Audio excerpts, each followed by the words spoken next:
Yo, yo, yo, what is good? It is your boy Mal, and welcome back to Behind the Panels, episode 4. So far, so good, and thanks for the love. Once again, coming back with another banging episode. On today's episode, we got Jeffrey Haas talking about his new Kickstarter campaign, Malik Raining Devil 1 through 3. Make sure you check that out. And we got Deece Casillas talking about his Kill Stand series, which is banger. Make sure you check that out. And we also have Nicole Langley. She's a licensed mental health counselor in New York and a licensed professional counselor in Wyoming and Colorado.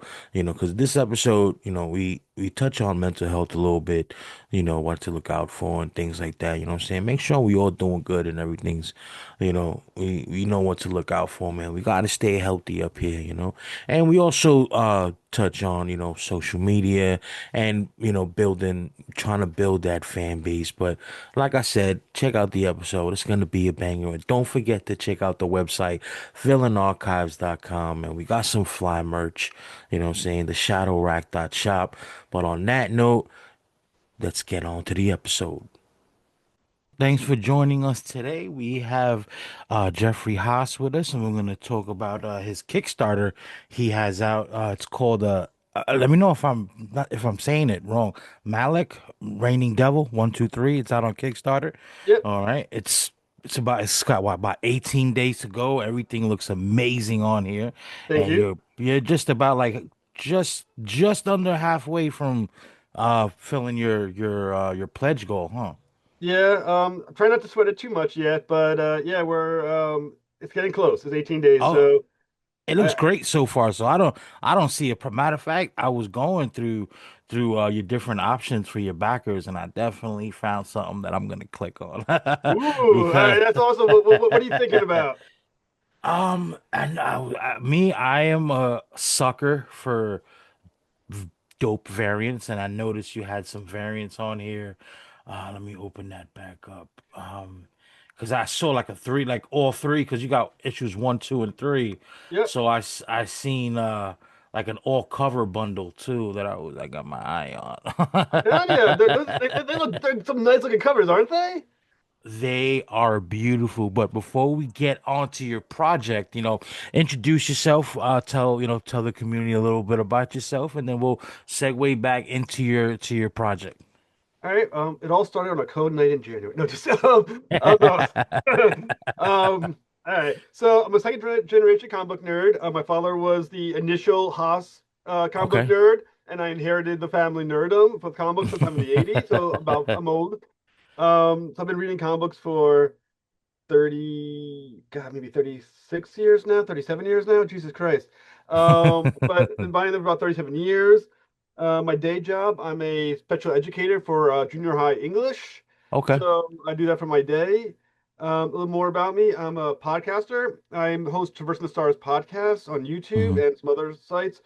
I'm a publicist for indie comic book creators for Kickstarters.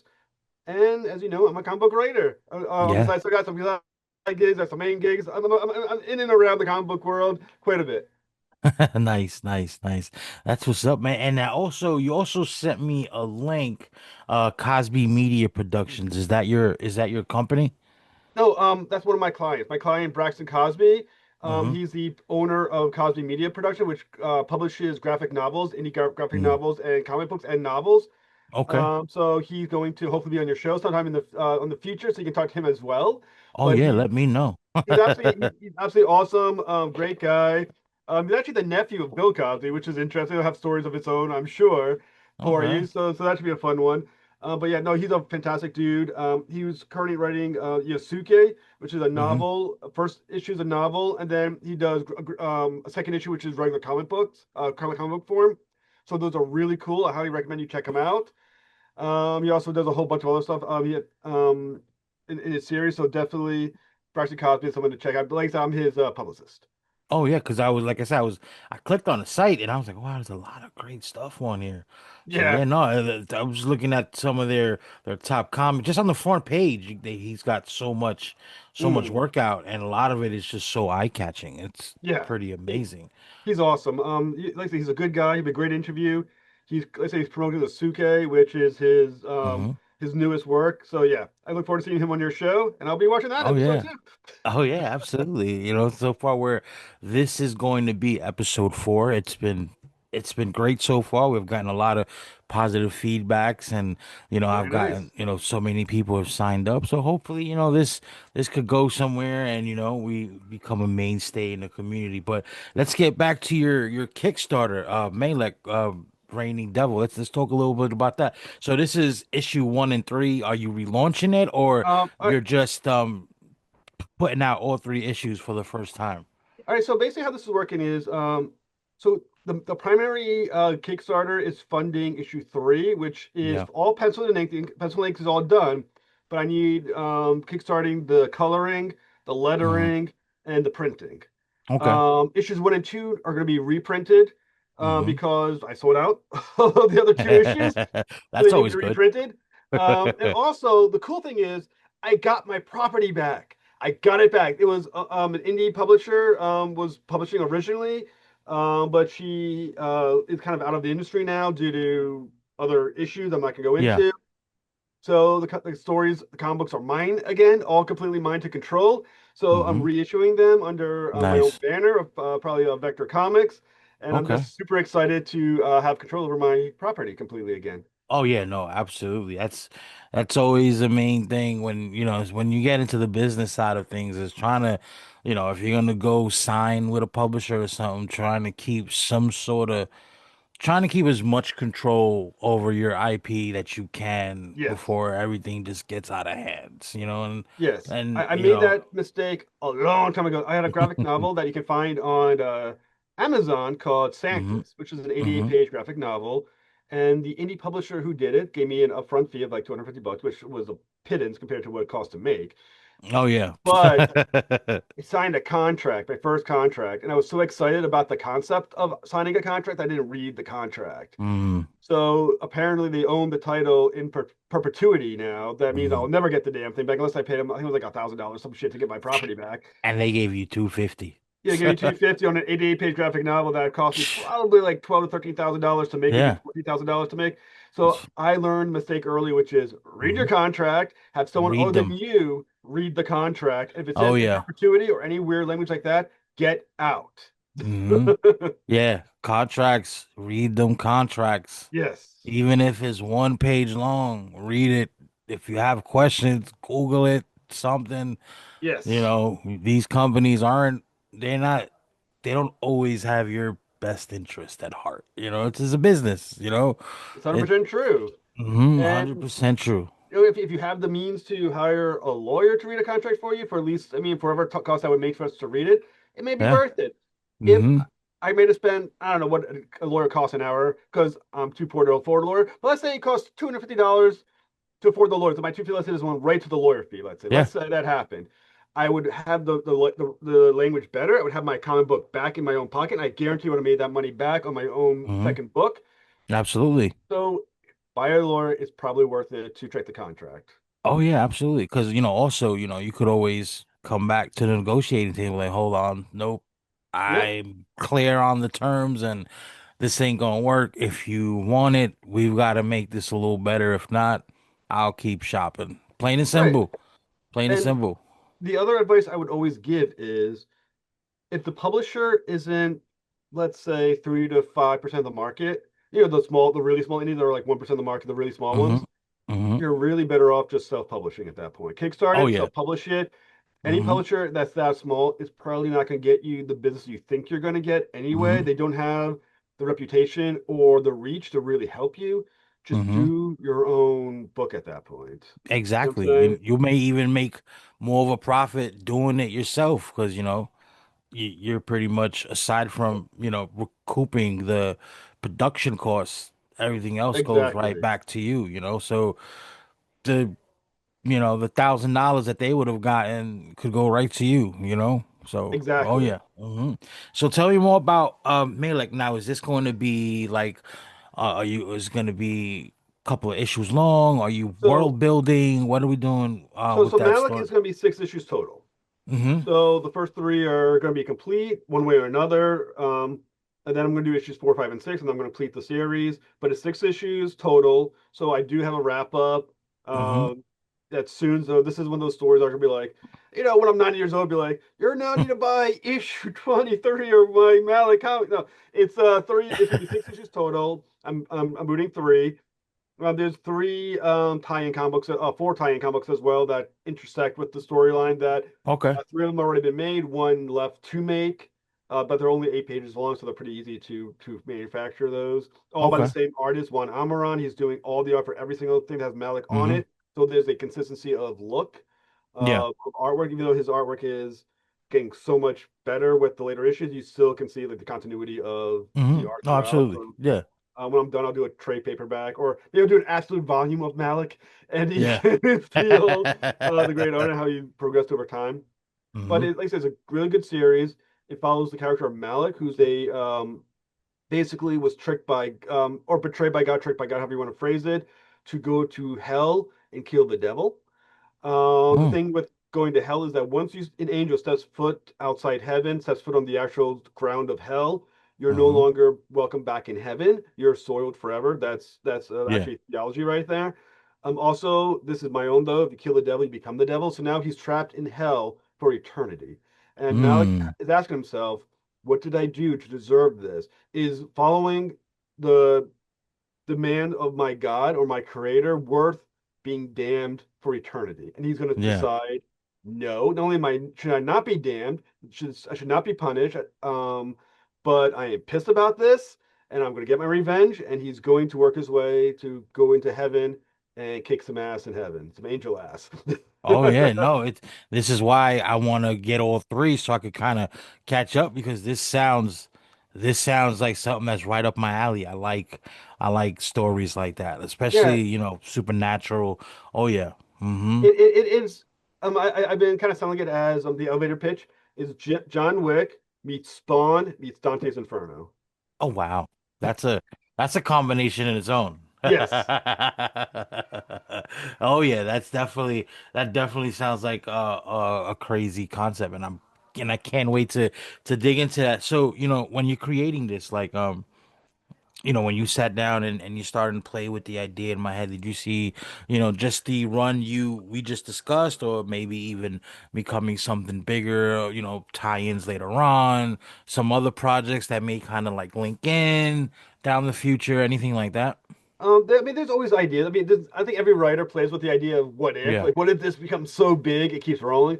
Yeah. I will say issue six naturally does close the storyline, though there's some Mm-hmm. intertwining ideas that can come through it. But for now, once you see how issue six ends things, Mm-hmm. it really does kind of put a capper on the story. So Mm-hmm. unless one of the other ideas really kind of hit me, which I mean, there's some dancing around, but there's none that I think are like, oh my God, I definitely got to continue it after six. Um, the sixth issue really, like I said, it's a hell of an ending. It Mm-hmm. really puts a capper on the character, on the universe. I think you'll see things that you don't ever really see in a comic book and how it ends. It's at best bittersweet. Oh yeah, no, absolutely, absolutely. So my next question for you, like, when you're creating, because I like to dig into the mind of creators. Mhm. Like to me, that's one of the most fascinating thing about creating a project, regardless of the medium that it's in. I just love the creative process. Like when you're creating your stories, do you outline the full story, or like you kind of just take it from where you're starting to come up with your idea and just leave room for something else later on? Well, I always want to know my start. I want to know my finish. Hmm.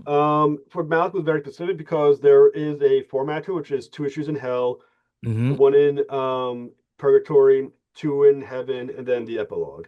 Yeah. And then when I get to each issue, I plot it out page by page, panel by panel, and just kind of like in a rough outline, page one, panel two, panel three, panel four, or whatever. And then I go back when it's all done and add the dialogue and the captions and all that. Usually I do Hmm. outline, dialogue, caption, and then it's all set. So I do have like an outline where I kind of slowly hone in deeper and deeper, focus more and more and more onto the actual story, going from, Hmm. like I said, the brief outline to the details of the caption, which I always put in last. So I kind of feel like captions or like the dot connectors, where anything that Yeah. needs a little more insight into the character, what's happening there, or into the event. The captions are good to pop in, but I try to let Mhm. the story and the dialogue really move it forward. Yeah, no, that's out. That yeah, I'm kind of the same way. Like I'll just have this concept and I'll just start building from there, and then put it down on paper, and then I tinker with it before I start moving onto the production phase. Like, Mm. have you ever had to like completely scrape a story because you're just like, you know what? It started off like a good idea, but it kind of went left field, and let me kind of I have bring some it back. I have some false starts in my world. There was I'm trying to think of, there's a few ideas that I have in concept where I Hmm. wrote this nice outline and then I started thinking about it. The more I thought about it, the more it started spiraling. I was Hmm. like, okay, Hmm. it's not ready to tell. I mean, okay, so here's a good one. There's a comic I always wanted to write called Metallics. Hmm. All right, I created the character in maybe ninth grade, maybe eighth grade, but it's a long time done. Yeah. And I wrote this outline for the character. In fact, I wrote the first issue. It was a four-issue miniseries. Wrote the first issue. This is going back when I was in high school. Hmm. And going years later, I decided to go back and look at it. Yeah. And I started going through the comic book a little bit. And this in the store because I was thinking, you know what, maybe I can maybe make this thing work. And the more I Hmm. looked, I was thinking the holes started popping up that were too big to ignore. And I was like, crap. So Hmm. I had to put it aside and go, you know what, until I figure out how to tie these holes together. Because when you're in high school, everything kind of makes sense. You kind of because Yeah. you don't know what you're doing, so it all seems like you know what you're doing.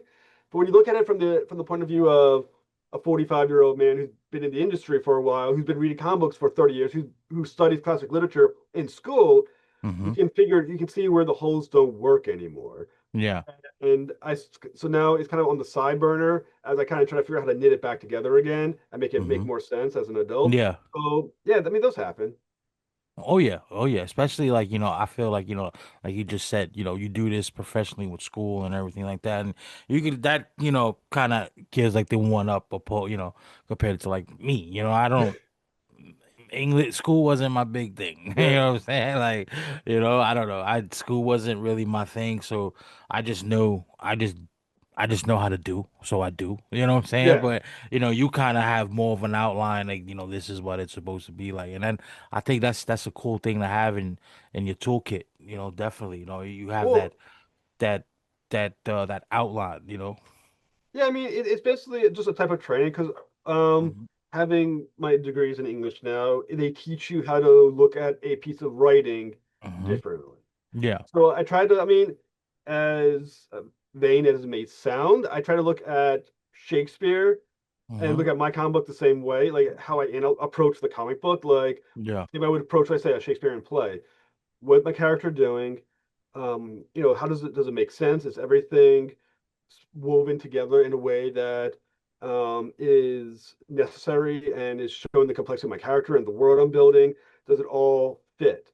And you Hmm. kind of have to analyze it the same way. And when you do start noticing the holes, right? Yeah. Because there's always going Hmm. to be a hole. No matter how good of a story you have, there's always going to be a hole that you got to sit back and go, okay, why doesn't this make perfect sense? So let's go Yeah. back and weave it back together again.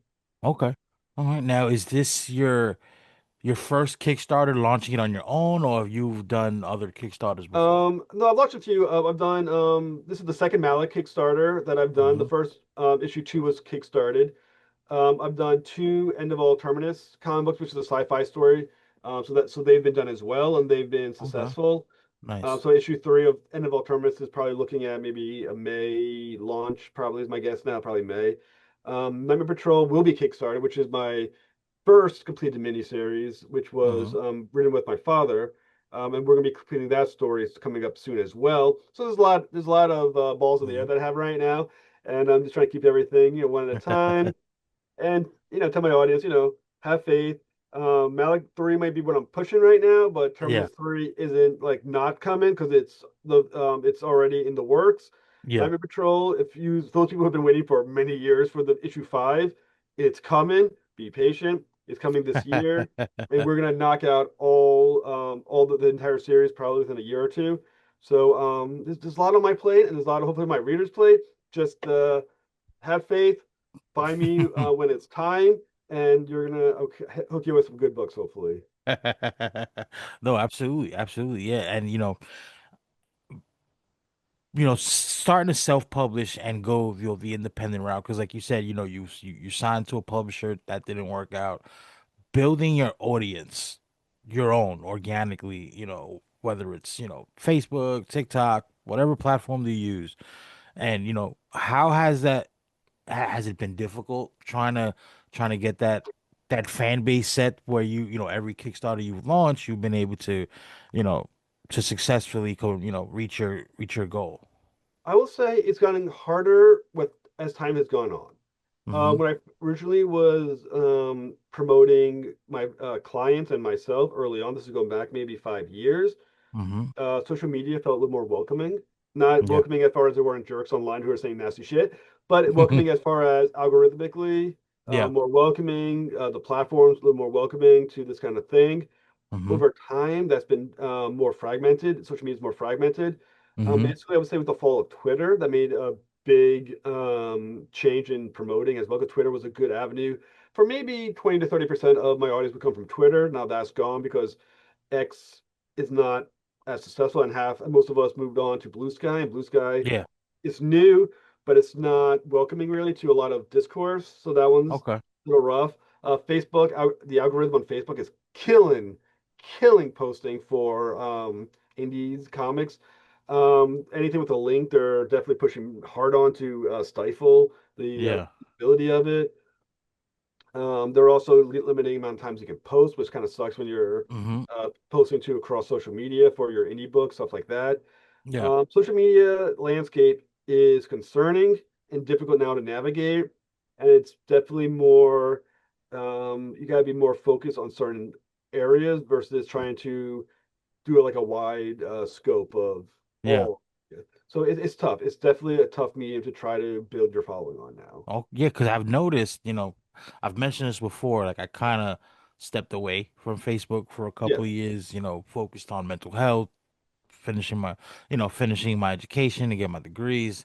And I noticed when I came back, it was different, yeah, being able to promote my work I feel like it was easier pre-COVID than it is now. yeah. Like I feel like I got a lot more attention back in 2017, 2018, 2019, a lot more engagement Yep. than I do now. I mean, I'm getting some, engagement, especially now with the podcast and just trying to, you know, get back into the community. I feel like it's just a lot of, like you said, the algorithm and all that stuff is just, it's so different.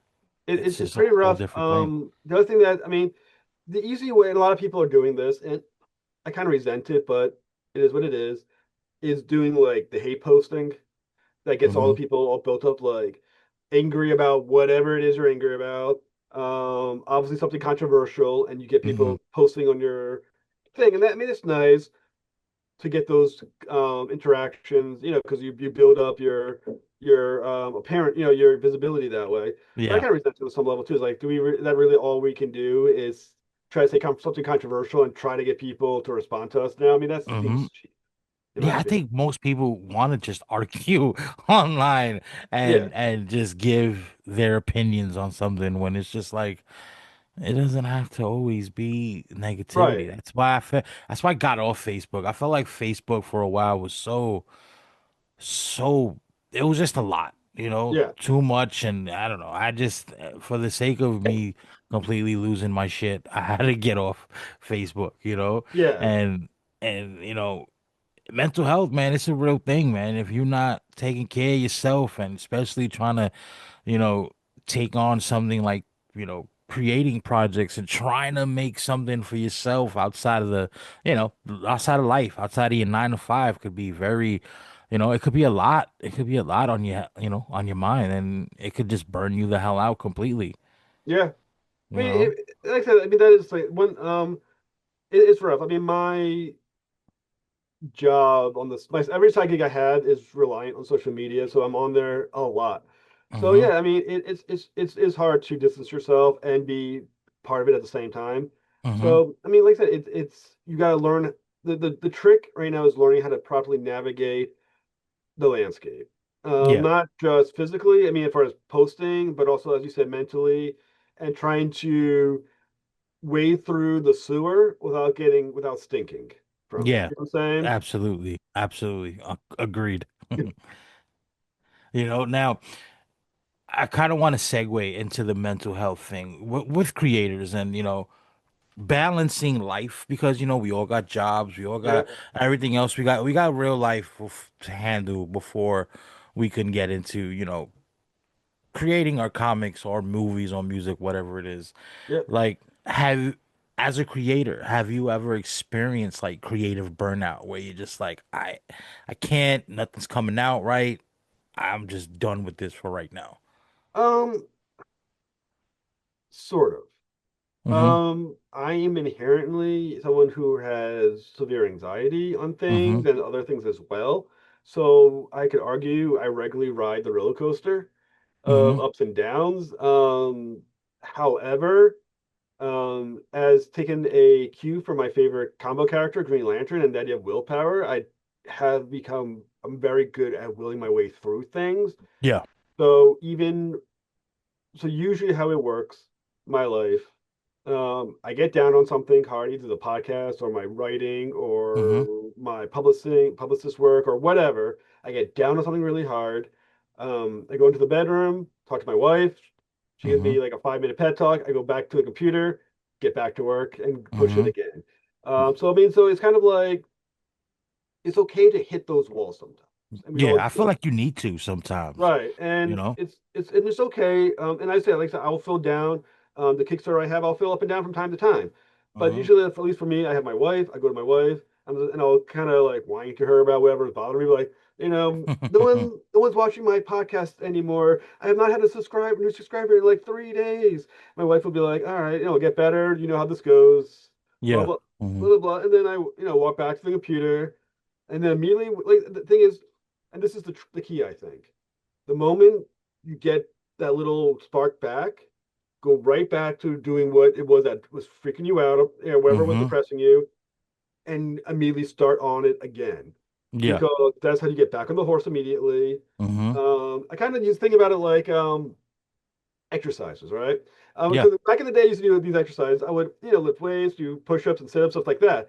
And I realized when you're having a rough time of it, right? And then the next day you're like, man, I'm not going to do it today. I'll do it tomorrow. In fact, I'll do more tomorrow to make up for what I didn't do today.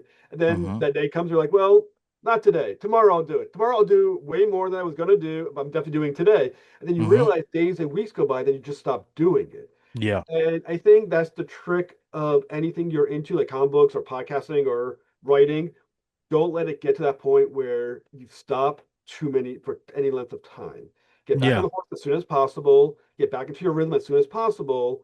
Like I said, but if you got to sit down for a while and collect yourself, do that. But immediately get back on the horse when you recover and get back to work because the longer you walk away from it, it becomes really hard to come back. Oh yeah, especially in this climate where when it comes to social media, like you have to be we consume so much while we're scrolling and while we're doom Yeah, scrolling for hours at a time every day.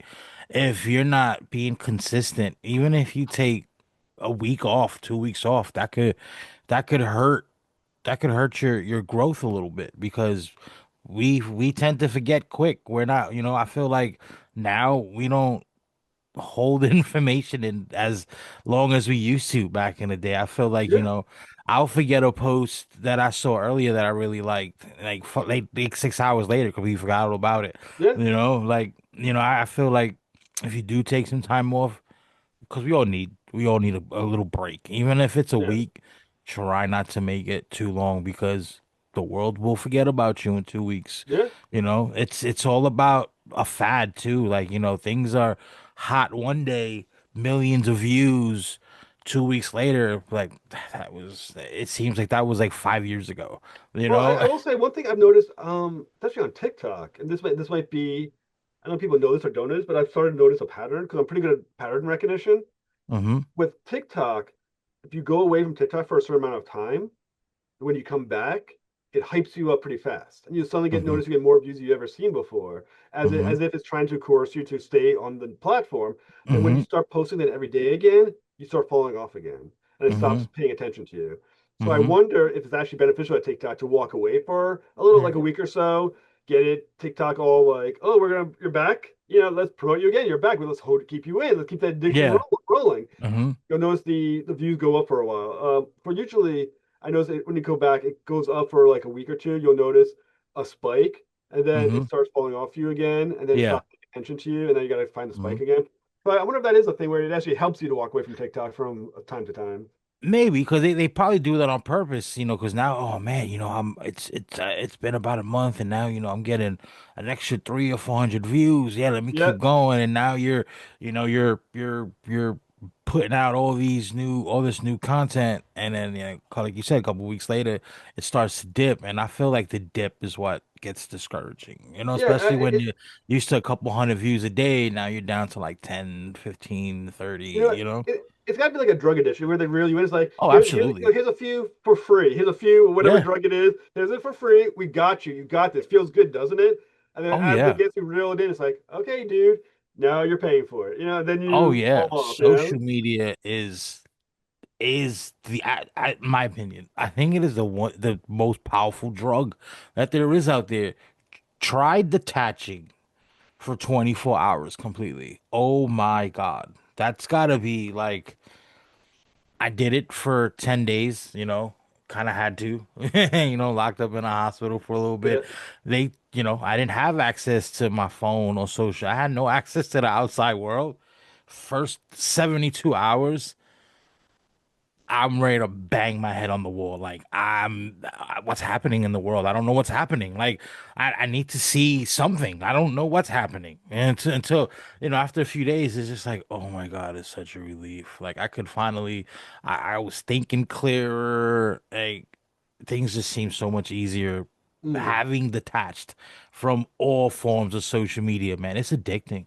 It Oh, is I addicting. I don't disagree. Let's have a podcast. Traversing the Stars podcast. Anyone wants to check it out? And when I put out some new content, oh Hmm. man, I'm checking my phone. It's on views with the views. I want to see the views, likes, views. Yeah. Oh, someone made a comment. Perfect. My wife will be like, "Put the damn phone away. We're watching a Yeah. movie." It's like I put out some new content. I gotta see what's Oh happening. yeah. Yep. Yep. That is every time I make a post, I wake up in the middle of the night and I'm grabbing my phone like anybody, how many views? And I'm like, all right, let me go back to like I'll wake up out of REM sleep just to see if I got like one view. Yeah, Like yeah. it's sickening. It's sickening. And that's just the way the world is now. Like that's just is Well, how it is. I mean, especially us. I mean, if you're in the comic book field, podcasting field, publicist field, you are a media whore on some level. You Yeah. are all over because your life is. I mean, your gauge for success is online. Yeah. Your views, your backing, your Hmm. post interaction. That is your life at that point. So Hmm. you are basically living in your phone. Yeah. And I mean, it's everything. If I had lost my phone, I would freak out worse than if I lost my keys to my house. Like, let's make you in the house and be like, break a window, go inside, lose your phone. Hmm. I'll be like, so, fuck, where is my phone? Yeah. Oh yeah. I used to tell my kids, when we would go somewhere, Dad, don't forget your phone. I would tell them, listen, I'll forget y'all before I can forget my phone.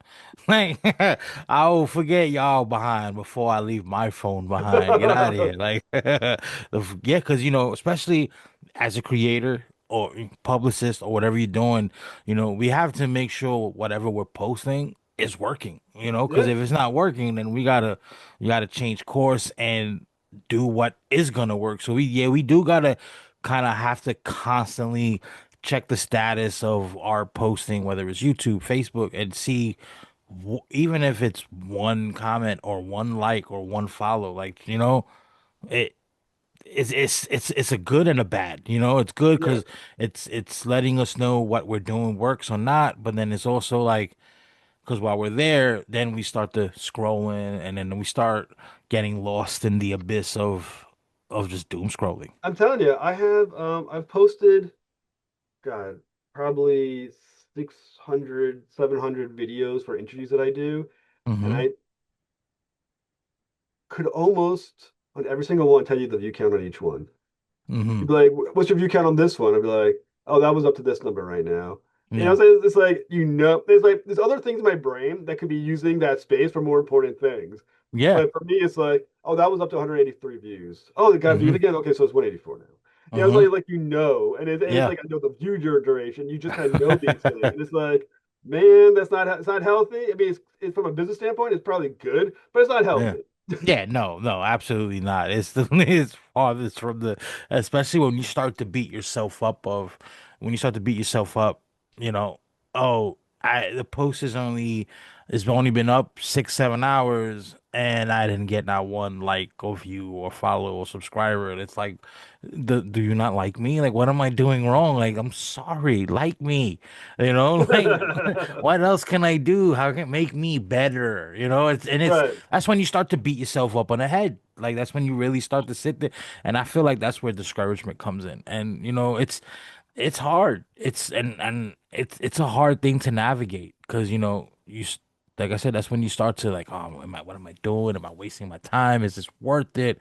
You know, it because like it's just an expensive thing to put together. Yeah. It's not cheap. It's not free. I don't care if you could write, draw, you could do everything yourself. It's still expensive, printing and promoting, all that's Yeah. even just paying with time. It's time consuming on top of that. Some people put out 1 to 2 issues a year because that's the only time that Yeah. they have carved out where they could work on their project because like I said, life we got to deal with. We got wife, kids, work, Right. mortgages, bills, appointments, school. Like there's so much that if we're lucky to get an hour a day, we take advantage of that hour. And which brings me to my next question. As a teacher, how does your job allow you the time to give you extra time where you can sit down and write and work on your project, and like does it Um, give you that balance that you need to make sure you're able to work and get things done the way you want to, or at least no, the way you need to? unfortunately, the bane of teaching is that teaching never stops. Mm-hmm. You teach during the day. Our phones are supposed to be open to our students all night long, just about almost till I think it's like 9 o'clock at night. So they can Mm-hmm. text you and be like, "Hey, I have a question about something." You're supposed to help them out, and you're supposed to, and you're grading papers at home because you don't have time during the day. Yeah. You're lesson planning at the end of the night because you don't.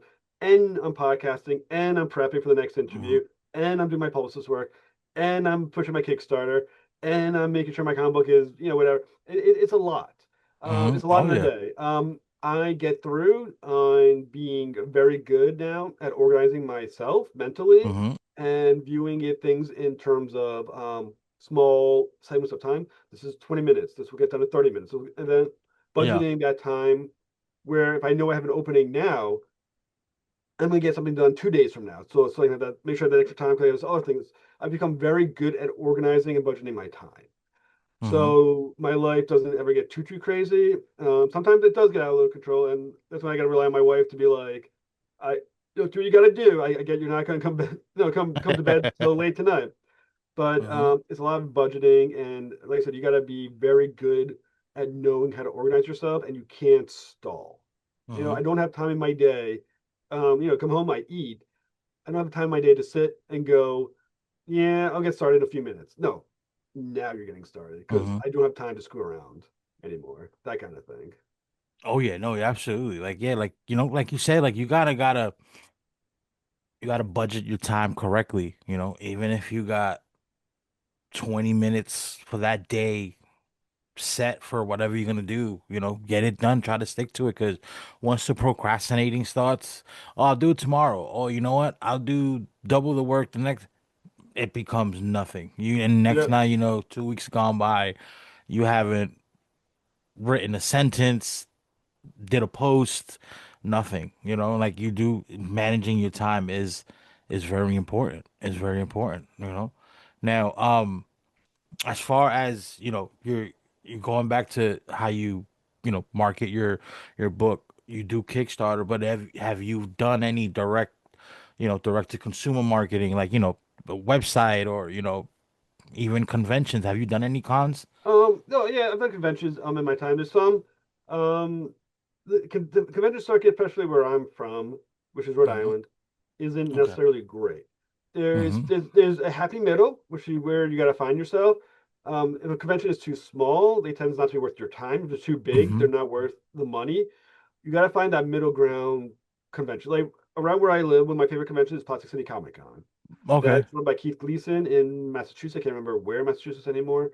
That's a perfect middle ground um, convention where the table's cheap enough, maybe $75. It's good for a Okay. day, and it's indie focused. So the only people coming to your convention are people who want to buy indie books, Yeah. and Mm-hmm. well advertised enough that people do come.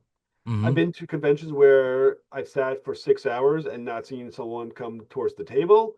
Mm-hmm. I've been at the big conventions where I've seen people come to the table, but if you sell 30 books, 40 books, the table was $450. 40 books doesn't get you there. You know what Yeah. I'm saying? No. Like you need, Mm-hmm. let's see, 40 times a $5 book, maybe an $8 book, sell 90 books in 3 days. Mm-hmm. I mean, there it's sort of point where the big, so if you sell 90 books, you made your table, but you didn't pay for the art and everything that it took you to make the damn book.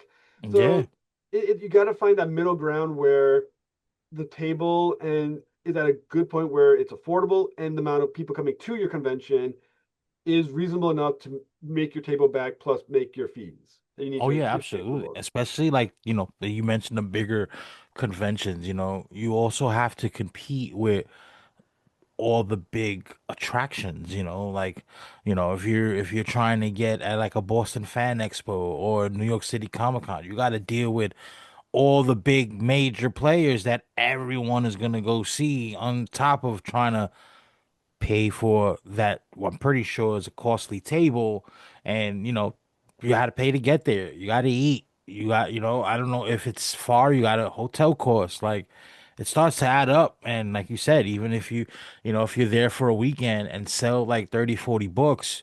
You're lucky you could even with that even cover just the table costs, so it does, me, I've done a couple cons. I feel like I've kind of been on a weird path when I when I started this journey because I kind of started up here a little Yeah. bit because of the connections that I had, and I was able to sit in on already paid for tables that I didn't have to really put out, and got a huge fan base because of the people I was with. You know what I'm saying? So now coming back in and really just trying to do it over from scratch, from the ground up, I looked into some conventions, and I'm really trying to just stick to the, I'm not gonna say lower end conventions, but that middle ground where, Right. what, it's maybe $100 for the day for the table, which is cool, and it's focused on indies because everyone coming there, they're not looking for the Marvels, the DCs, or the big, the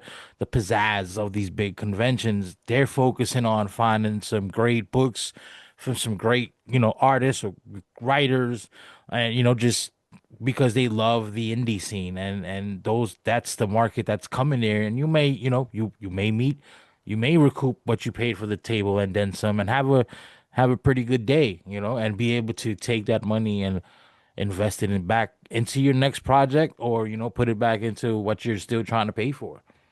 Yeah, I know. Just noticed you're a fellow Northeasterner.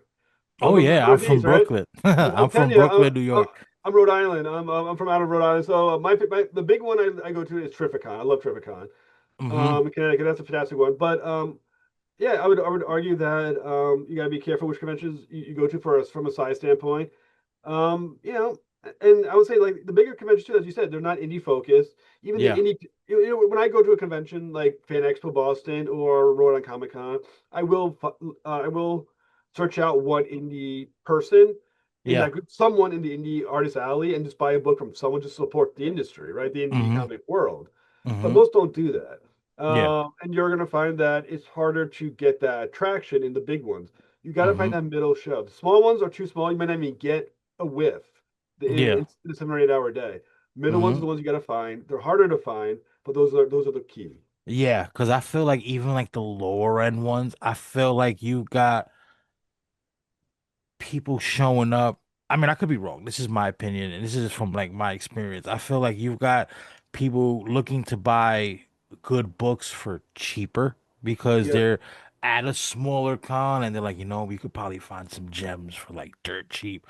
And I feel like those are the kind of those are the kind of consumers that would go to one of the super smaller cons, trying to find good deals on popular books or trying to fill their collection with things that they missed out on when they came out and on New Comic Book Day. That's why I like you said, kind of finding that Three Bears kind of deal, the one that's Yeah, just right, that middle ground where it's not expensive and you've got, the people that are in attendance are there specifically for what you and everyone else there is putting out, and yeah, that's to me that's the problem with even the lower end ones, and because I've been to low, and at the local firehouse and didn't sell like 5 books, and it doesn't say anything bad about me. It's just the yeah. people that were there Uh, kind of weren't yeah, there for that, I made the mistake of going to a show that was called a card show and comics. If it says anything and comics, don't do it. I Yeah, because literally they're sat focusing there. on the main the Yeah, cards. like I sat there for I think 7 hours at one convention that was cards and comics. It was mostly Pokemon cards being sold around me. Yeah, I that's think I what's had three selling people right at my now. table in 7 hours. I was like, oh my god, this was the most brutal. It was only like 50 bucks. I was like, 50 bucks, it's gotta be worth it. Totally not worth it. Oh yeah, no, especially like it's not always about the money too. You're spending 7 hours sitting there essentially doing nothing when you could have been doing other things that you needed to get Yeah, done, working on your project or family time or something other than just sitting down on this, I'm pretty sure, uncomfortable metal chair, for 7 hours, and you really can't go nowhere if you're alone because what if someone comes up to your table and you're not there? Did I miss a set? It's a shitty I've situation to be I've had in. people try stealing comics off my table. So it's a That's thing. crazy. Yeah, I was at a That's convention. horrible. Yeah, I had a convention. This one lady, she goes up to her to my table, right? She grabs 3 or 4 books. I'm thinking to myself, that's a nice sale. 4 bucks, I'll take the sale. Then she Yeah. starts walking away from the table with the books in her hand. I was Like, like, no, no, sorry. no, no, no, no. She's like, I thought This they were ain't free. free. No, she's like, I thought they No. were free. I was like, you did not. Are you kidding me? There's literally prices on the books. That's horrible. That's horrible. Yeah, Like, come on, no, there's not a table here and I'm pretty sure there's a bunch of tables where people are just picking up and walk away. This isn't one of those things. This isn't like the car show where you get all these free, merch from all these vendors. This is not, you're at the right, wrong place. Like I don't mind giving away free things here and there. Of course, I feel like, especially if you don't buy nothing and you're looking around, I'll give you something small for free, like a sticker or something, yeah, just to, you know, get that engagement, but walking away with 4 books, that's good money right there. right, That's insane. I just don't understand the nerve of some people. Like they know, come on, you know this is not free. right, Nothing in here is free.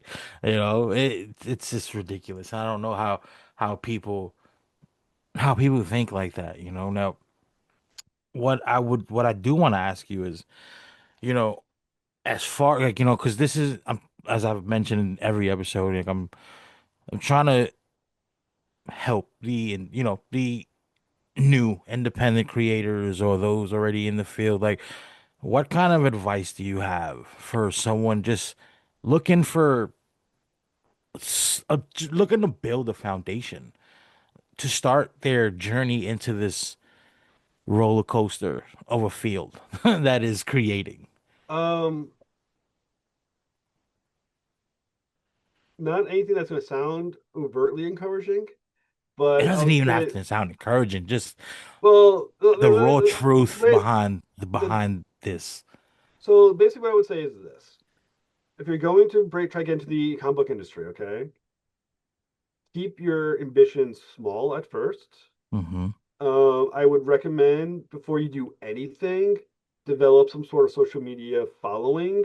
Get that rolling first. Go to conventions, start meeting some artist alley people, and just start making some friends who may be able to help you make connections. That may take a year or two just of building your Yeah. name. If you're gonna when you publish your first comic book, self-publish that first comic book. Use Kickstarter, self-publish. If you Hmm. Kickstarter fails, publish it yourself. Just have something Yeah. you've done by yourself. Do not get sucked into an indie publisher who's not good, who's going to take more money from you than you're going to make on your own. Absolutely. And then build slowly. Keep your Hmm. ambition slow. Like if the first thing out of your mind is that I'm going to create a intertwining universe of ongoing series and they're going to be 40, 50, 60, 70 issues long, blah blah blah, you're probably a little too ambitious. Start with, I have a miniseries idea. It's going to be 2 to 4 issues long. Hmm. I'm going to either Kickstarter, and if it fails in Kickstarter, I'm going to back these 4 issues myself and Yeah. make sure this happens. Then you're on the right track, and then you can start building and sell that at your convention, start doing the small conventions, start getting some attention. Hmm. But I would say keep your ambitions reasonable until the ambition reaches the reality of of your situation, which is, let's say you've now published 7 or 8 books. You now have a real following. The Kickstarter is self-generating, like it starts getting your backers start coming back a lot, stuff like that. Yeah, then maybe you can think about your larger stories, but Hmm. keep your ambition reasonable. Yeah, yeah, yeah, definitely, absolutely. And you can't get discouraged because, you know, this you could get very discouraged very easily. That's one thing I would have to say because even me, I've gotten very discouraged and to the point where I just wanted to stop. But the drive, I don't do this for I don't do this for you. I do this for me. That's the kind of Yeah, mentality I have going in with this, especially some good advice that I've gotten from other creators on the show, which is kind of how I feel like it should have just been done like this anyway. When you're putting your book together, especially your first book, and you're gonna start the Kickstarter route, don't let the Kickstarter pay for the book. Have everything ready to go. Have the artwork already paid for. If anything, use the Kickstarter to raise the funds to print the book. But right. because sometimes having to wait, some people just don't want to wait a year after even if they just only back $20, they don't want to wait a year for a comic that they spent $20 a year ago. Have it ready to go. Have the internals, at least most of it done, where all you really need is like, one or two more steps, but have the majority of it ready to go. So, Yeah, if it doesn't, because not every Kickstarter it's gonna hit. It's not. But at least if it doesn't, you still it's not completely throwing your project off. You just got to pivot a little bit, right. and if you've gotten this far, you can get even further. You just got to stay on that horse and keep getting it in and keep striving. If this is what you really want to do, Right. because if you coming in here trying to get rich, Yeah. That's a yeah, small ocean of wealthy indie people. yeah, You know? I mean, good luck to you. We all want to see, we want to see everyone get rich and famous and get everything we desire. But the reality behind it is, it's not an easy path. Exactly. It's definitely not. It's a lot, especially doing it on your own. You're not Marvel. You don't have a system behind. You don't got billions of dollars backing you. You're doing everything. You're the creator. You're the publicist. You're the web designer. You're the business manager. You're the everything. Every hat you've gotta Yeah. wear. That's why I have so many Yankee hats. But on that note, Jeff, I want to thank you for joining Thank us you. today. Make sure you check out his new Kickstarter. I'm gonna have the links posted in the comments and you know, making everything look nice and flashy for when I upload this on YouTube. But check it out. It's about the backing is about halfway. It's almost halfway there. Everything looks great. Got some awesome variant covers. So make sure you take a look at that and check it out. And Jeff, once again, thank you for joining us today. And I wish you a great success and have a great rest of your day. Thank you so much. You're very welcome.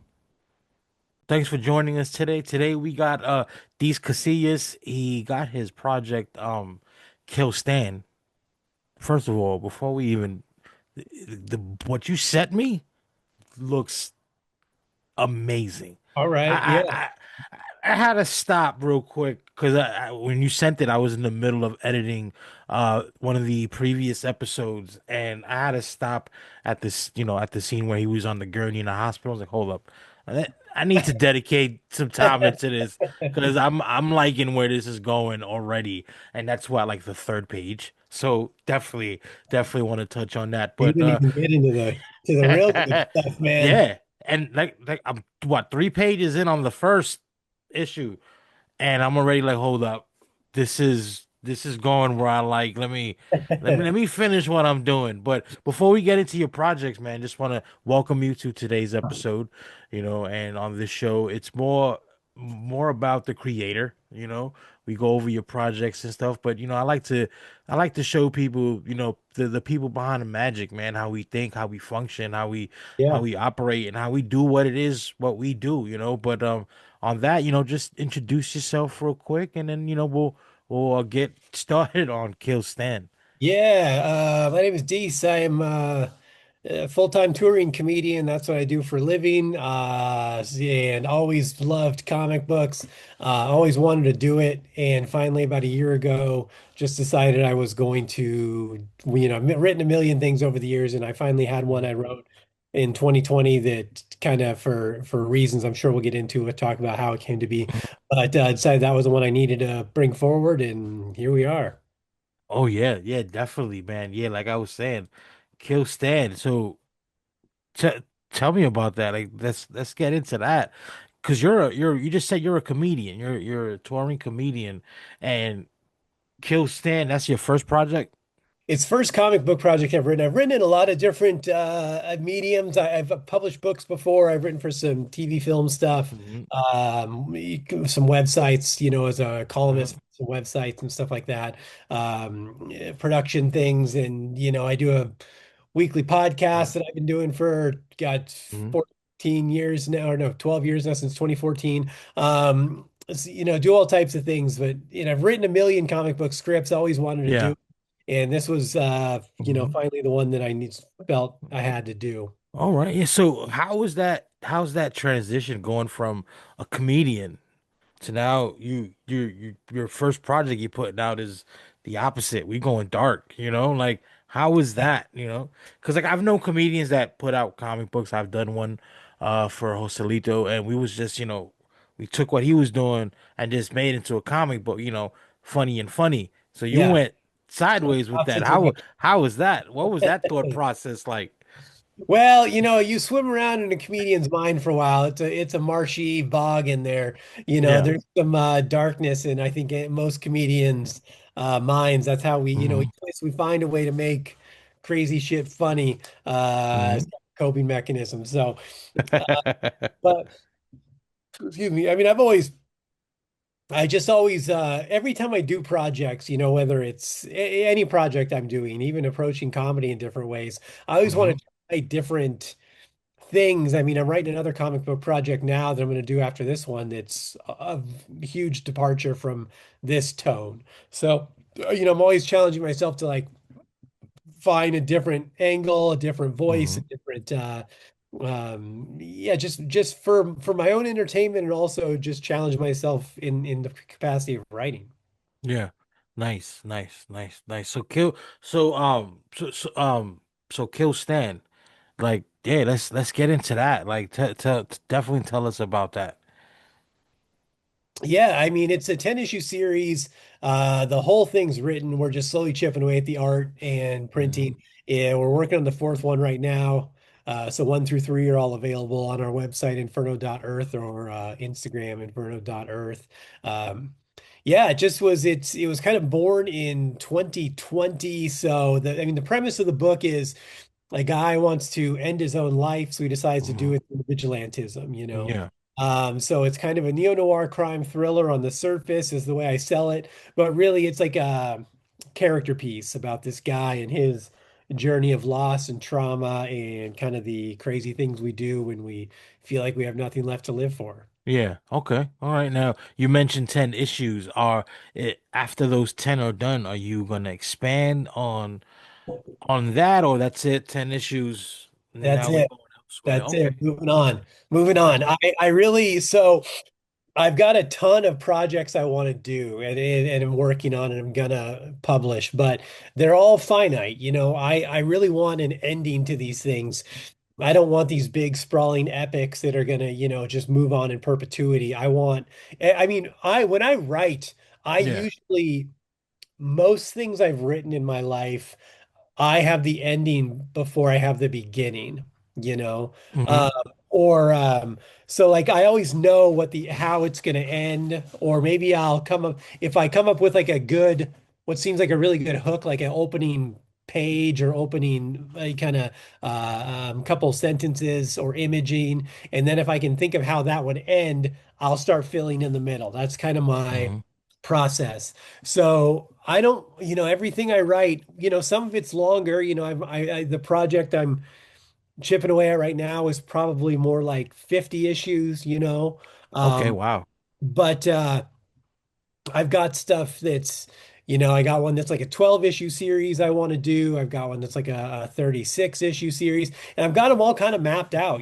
So I Hmm. mean, but I really want them to be, um, everything's very intentional, right? Like when I Hmm. started writing Kill Stan, it was actually a 12 issue series. And then as I got about halfway through it and was writing it, I'm like, man, am I just trying to hit 12 issues to hit 12 issues? I'm I don't want any dead space. I don't want any meandering.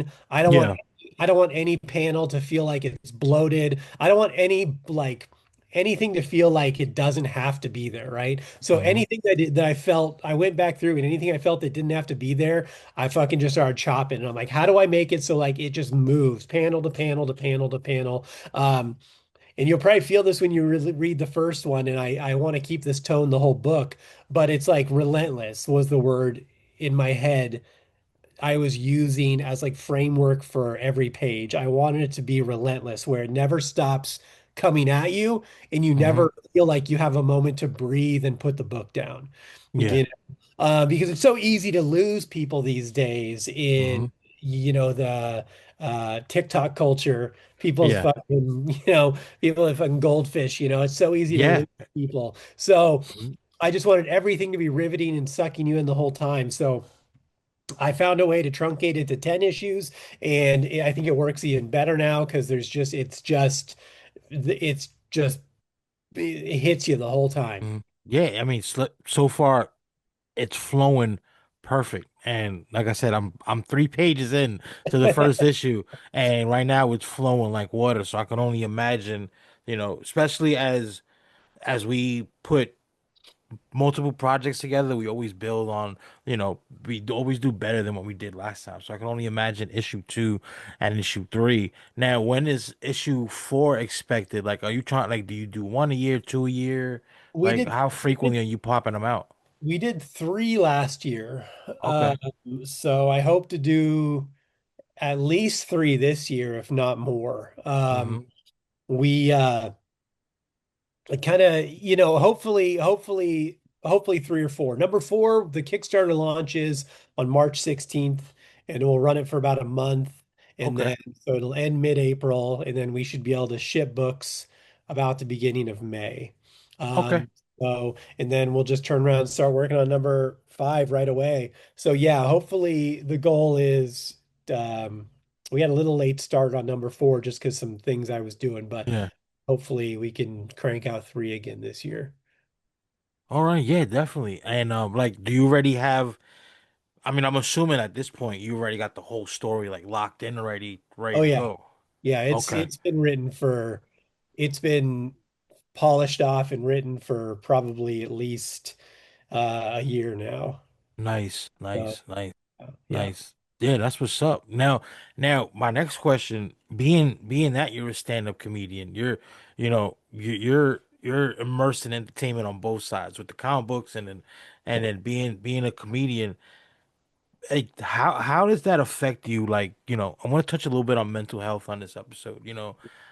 I suffer from, I'm bipolar and, trying to sometimes this could be a battle, being that Yeah. this you're doing, you know, you're like I said, you're on multiple sides of just entertaining. How does like do you ever experience any creative burnout and like how is that toll? toll on you. Yeah, yeah. I mean, absolutely, man. I don't know. I don't know if it's creative burnout, because it is burnout. I don't know if it's creative burnout, I guess I'd Yeah. say. Because like creating is all I want to do. Yeah. I did it, the thing about um comic books is it's a lot like comedy in this sense where Hmm. if you love it and want to do it, you're probably going to do it basically for free for a long time Hmm. before you get paid for it. Um, so the good news is I love comedy and I would do it for free. I did do it for free for a long time. In comic books, I love comic books. I would do it for free. I do it for free. I mean, I make some money. The comic book's making money, but it's not a ton, and everything I make is Yeah. just going back into making the book. I'm Hmm. just, everything we make is just going. I'm not taking a paycheck from it or anything like that. Yeah, Yeah. it's just I'm just paying for the next one essentially. Yeah, yeah, we're just reinvesting into everything else. So, conventions, printing, the next book, etc. So yeah, so it's not creative burnout. I do get burnt out just because um I have so much I have to do on top Yeah. of just tell jokes and Hmm. write comic books. You get into it because you want to do tell jokes, but you end up being I always tell people I have zero jobs, but I also have 87 jobs, Oh yeah. because like I don't just tell, stand-up comedy is how I pay my mortgage, but also it's not just jokes. It's writing jokes, Hmm. it's practicing the jokes, then it's also sending out emails for booking for me, then it's videotaping, clipping the videos, adding captions, then posting them, becoming a content creator because that's how you have to do it to be Hmm.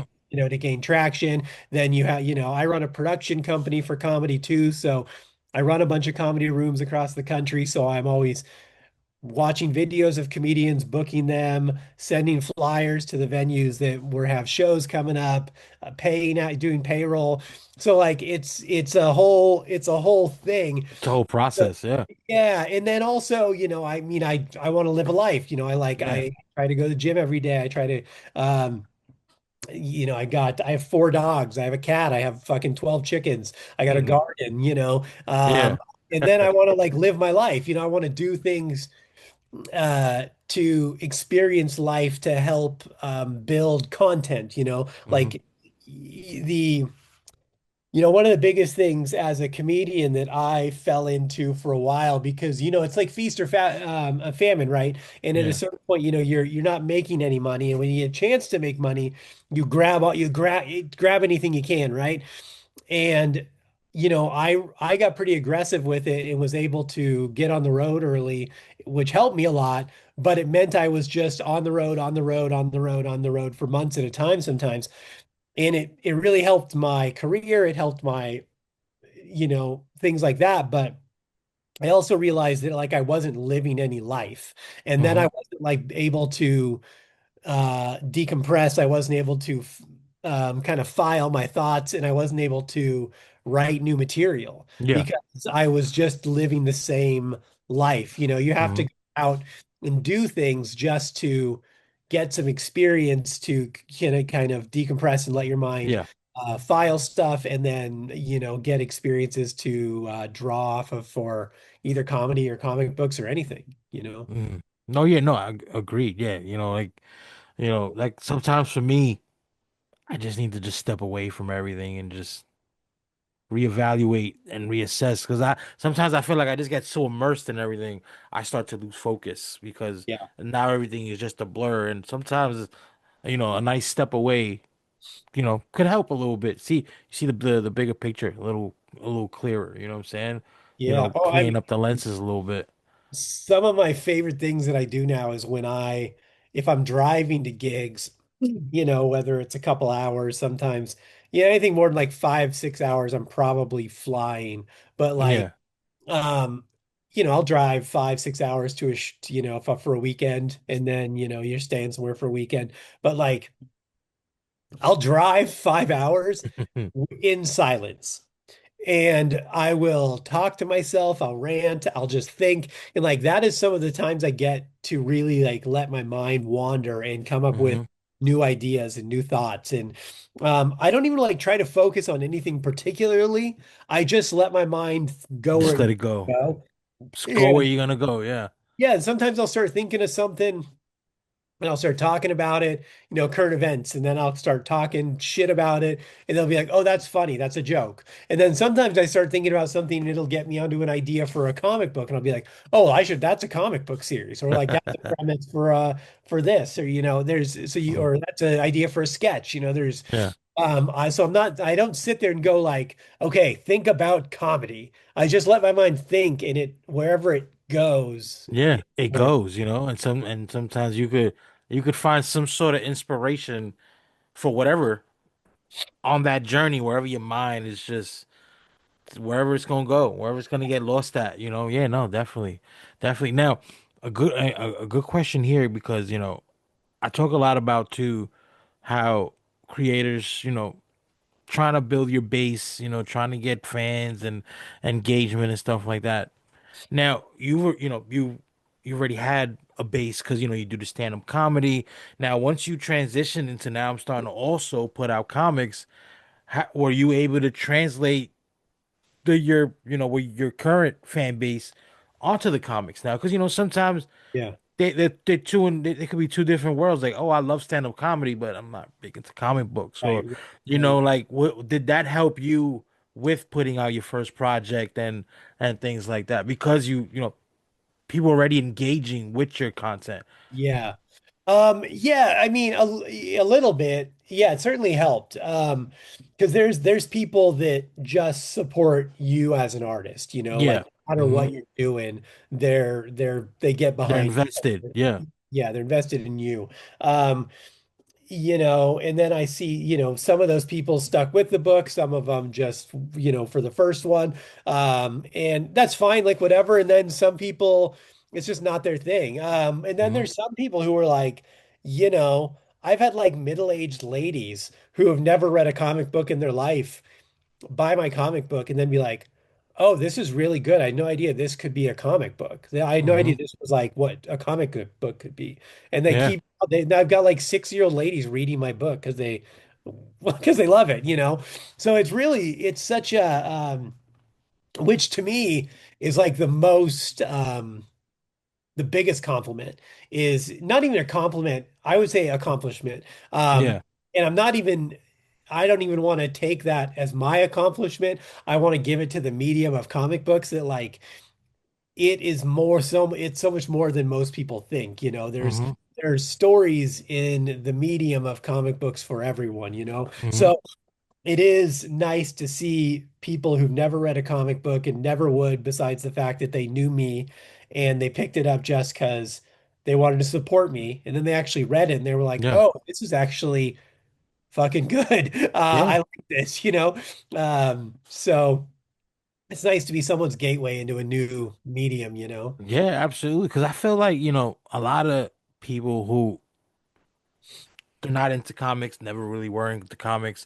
They're familiar with comic book as far as, all the Marvel movies and, everything like on TV and film.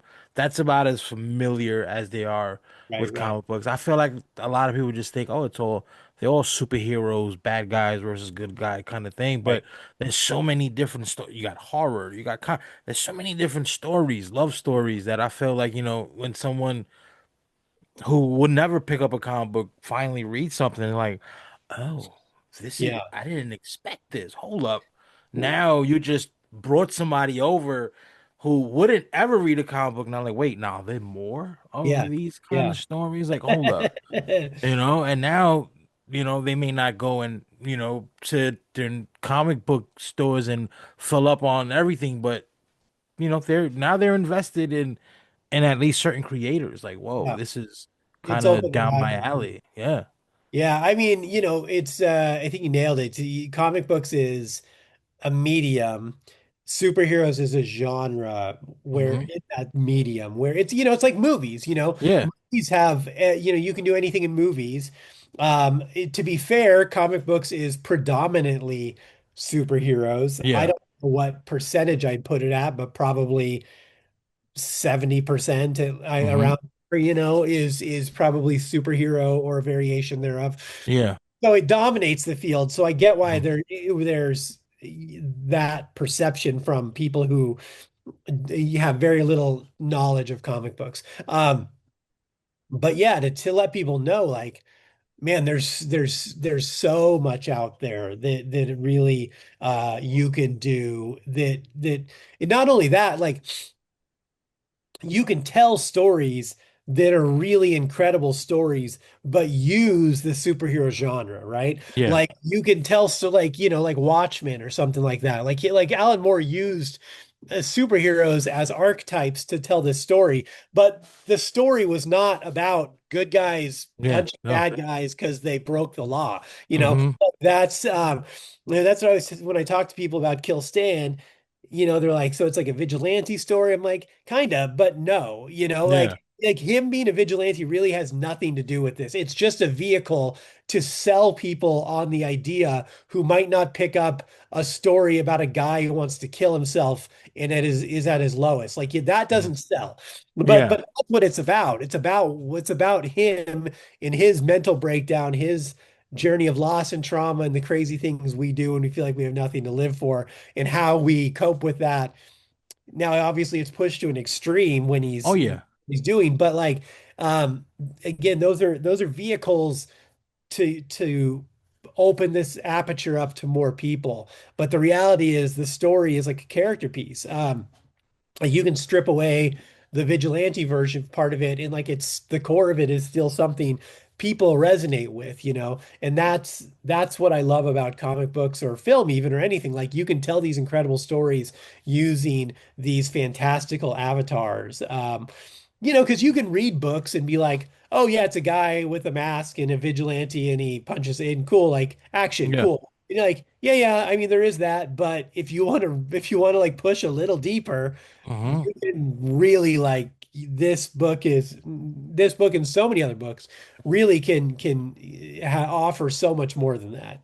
Oh yeah, because then I feel at that point now you're invested in the character, and they're from point A to point B, and whatever they're doing now, you're like, okay, I want to see what they got going on because I feel like they're more than just about, fighting the bad guy because they broke the law. It's a deeper side to that character, and that's sometimes it's interesting to explore. Yeah. Yeah, yeah.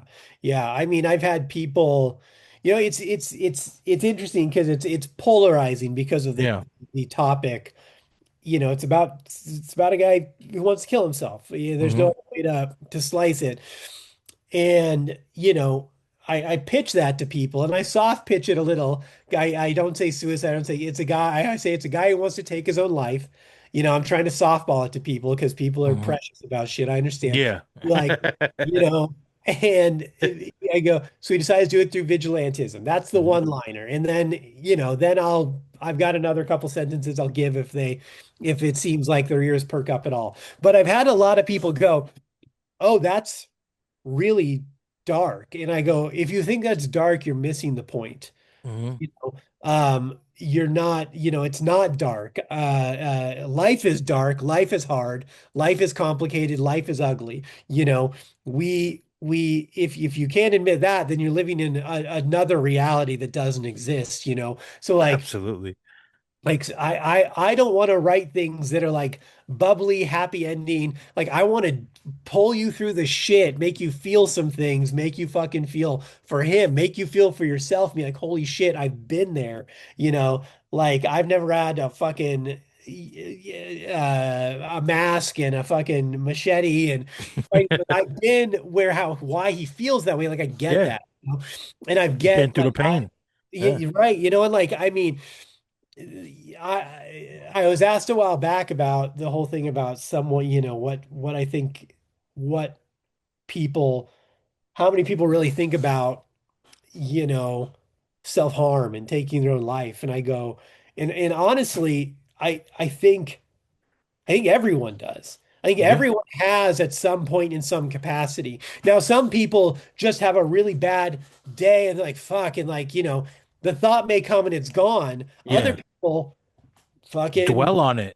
They go sit dwell there on it. and Other people they're go like, all damn. the, some people take it all the way home, So Yeah. I think it's just a reality. Like, I don't think that's a hard thing. I don't think that's a thing to shy away from. That's a thing to talk about. It's a hard Mhm. topic. And it should be spoken about, you know what I'm saying? Because it's the reality. Like you Yeah. said, like at some point, everyone that thought has crossed their mind, whether it's for a quick second because they're just having a shitty day or they're going through something and Yeah. the thought of it sounds like a plausible solution at that moment. And then, like you said, there's some people that take it all the way home and do it, and it sucks, but it's the world we live in, you know, Yeah. and we can't really. It should be spoken about more. It's nothing to really to hide behind. It's serious. It's sometimes it get really dark, you know, and it's just bad for you. Yeah. I mean that's the reason I wrote this book is that so my and I wrote this book in like I started writing it I think May of 2020, April of Hmm. 2020. I'd have to go back and look. It was April or May of 2020 is when I started writing it. But the what happened is January of 2020, my best friend, another comedian, actually took his own life. Sorry And to hear that. thanks. It was I'd known him forever. He's best friend for a long time, and he'd been through some shit, and he'd Yeah. had some attempts before, and Hmm. it's one of those things where it's not a matter of if, it seems like a matter of when. You hope Hmm. you can kick the can down the road as far as possible, and then sometimes you think, oh, maybe we're past this, and then sometimes like shit, maybe we're not. Um, but anyway, that happened in January of 2020. Um, it was pretty, where I lived at the time in Washington State, it was like this kind of, we had this comedy community that him and I were a big part of. And, I was kind of one of the figureheads of that community. And then when he passed, everyone really kind of looked to me to kind of like, what do we do? Yeah. Kind of like for solace to kind of figure it out. And part of it is I've been through this before a lot in my life, and I've seen a lot of people die. I grew up in South Central LA in the 80s, man. I mean, I watched my best friend shot in front of me when I was 10 years old. You know what I'm saying? Like, I Hmm. mean, I've seen more people get killed than I'd like to admit.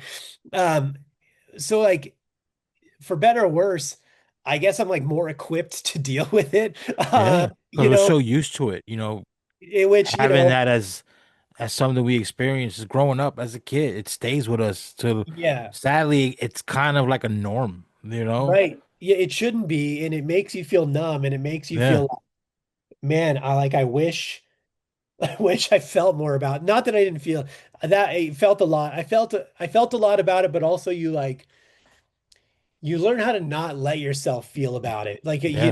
because you have to hold it together for everyone Hmm. else and like kind Hmm. of be able to keep moving on. Keep Um, face, yeah. And so, anyway, I was like, I really never got to process this thing fully. And then, as soon as it was kind of like winding down, um, well, COVID hit. Hmm. I mean, March of 2020, COVID Yeah. hit. Then we're locked down. Now I can't see anyone. Everyone is isolated. I've got all this time to myself, and I'm like really unable to figure out how to process everything that's happening. With like, 'cause I'm still on my friend dying, not Yeah. in COVID. And then, I'm watching everyone in COVID. People's lives are crumbling, whether physically, financially, mentally, spiritually. Yeah. People are just breaking in ways that we've never experienced or seen before in our lifetime, right? Hmm. And I started thinking about this, and I'm really like, what, if you really wanted to take your own, if you really didn't give a shit, you had nothing else to live for, nothing, it did not fucking matter. Like how crazy could it get? And I kind of let this ruminate, and I started thinking about this. Um, and then I had uh, I was looking at something and I saw the phrase suicide by cop, right? And I'm like, Mm-hmm. and then I'm like, oh, what about suicide by vigilantism? I'm like, that's interesting. And I'm like, oh, wait. And then I took that idea, married it up with everything else I've been thinking about, and I just started writing. Yeah. And this is what came out. It's like it was like this catharsis uh of those events, and I've had a lot of people who have experienced trauma or felt like harming Mm-hmm. themselves or really, had some instability mentally where they've come back after they've read it and they'd be like, wow, thank you. Like this is really like I really feel seen Mm-hmm. with this book. I really feel like I understand what Stan is going through. And that means a lot to me, that really that people can because that's what I wanted. I wanted this to be a thing where people could be like, I get that. I've been there, Yeah. I've been in that I've been in that space, that Y- headspace, you know? Yeah. So that was like it's nice that it's resonating for people and it's Yeah. people feeling it. Hmm. Yeah, because it brings, like you said, it's not something a lot of people talk about. So those that, that go through it, that sit in that headspace sometimes, they're like, oh, I'm not the only one. Like clearly, there's others, there's more people like me going through it. And it may not be to the point where, I want to go through with it, but the fact that I'm there, sometimes Right. it's scary enough Yeah. being just there, is could be a little too much. And I think and the crazy part about me, I think being there, because I've been there so many times, is what pulls me back is creating. Because then, I don't want to be, I don't want to be the person that does it. So I feel like I need to channel that energy, or I want to put a gun to my head or whatever it is, Yeah. and how can I make this positive? Clearly, there's something wrong. So let me focus on something else. And I Yeah. feel like creating, putting that into whether it's because I do music, whether it's a song or a book or a comic book or anything, just releasing that energy. But Well, that's the thing about this is I've said this a lot while working on this project. Um that it doesn't even have to be, wanting to take your own life. Like, right, like I always say the worst thing that's ever happened to you is still the worst thing that's ever happened to you, right? mhm, And what I mean by that is you can take 10 people and ask them the worst thing that's ever happened to them. And objectively, from the outside, you could take those 10 things and you could probably put them in order as far as yeah, worst to least worst, right? yeah, To those 10 individuals, that's the worst thing that's happened to them. it's the same level, right? Because Yeah, it's the worst that's ever happened. They haven't experienced worse. So like it is still the worst thing they've ever experienced. So to them, it feels the same. You know what I'm saying? hmm So like that was kind of part of it too. Is like I wanted to let people know like this isn't really, you know, it doesn't have to be a specific thing hmm that makes you feel this way or feel bad, or it doesn't have to be like, it can be so many things. It can be yeah, anything, you know. Um, so yeah, I just wanted it to be really open so people can kind of feel it no matter where they're at. yeah. No, like that. As soon as I started scrolling through the PDF and I got to that panel where, he had the gun to his head, I'm like, okay, I can kind of see where this is going. That's why I was like, I'm interested in reading this. Like, let me finish what I'm doing so I could throw this on my iPad and just sit there, smoke a blunt, 'cause that's what I do. Yeah. And, that's I roll my blunt, and that's when I get into, like, I love to read that way. Yeah, I feel like I absorb the story more, and I was like, this is what I'm gonna do today, you know. Yeah. But do you sell your books at your shows? Like, I mean, I've been to a few comedy shows, and I know, they, a lot of them do a meet and greet and have some merch that they sell. Like, do you do that as well? Like, do you sell Yeah. your books at your shows, and has Yeah. that been successful for you? I mean, that's subjective, successful enough that I keep doing it. I mean, Oh I'm not yeah, selling it gangbusters. Like I sell shirts after shows. yeah, I I've sold shirts after shows for a decade, and that's pretty reliable. Everyone wears a shirt if they like, yeah. whether they can, if they'll buy a shirt from you because they like Hmm. you, you know.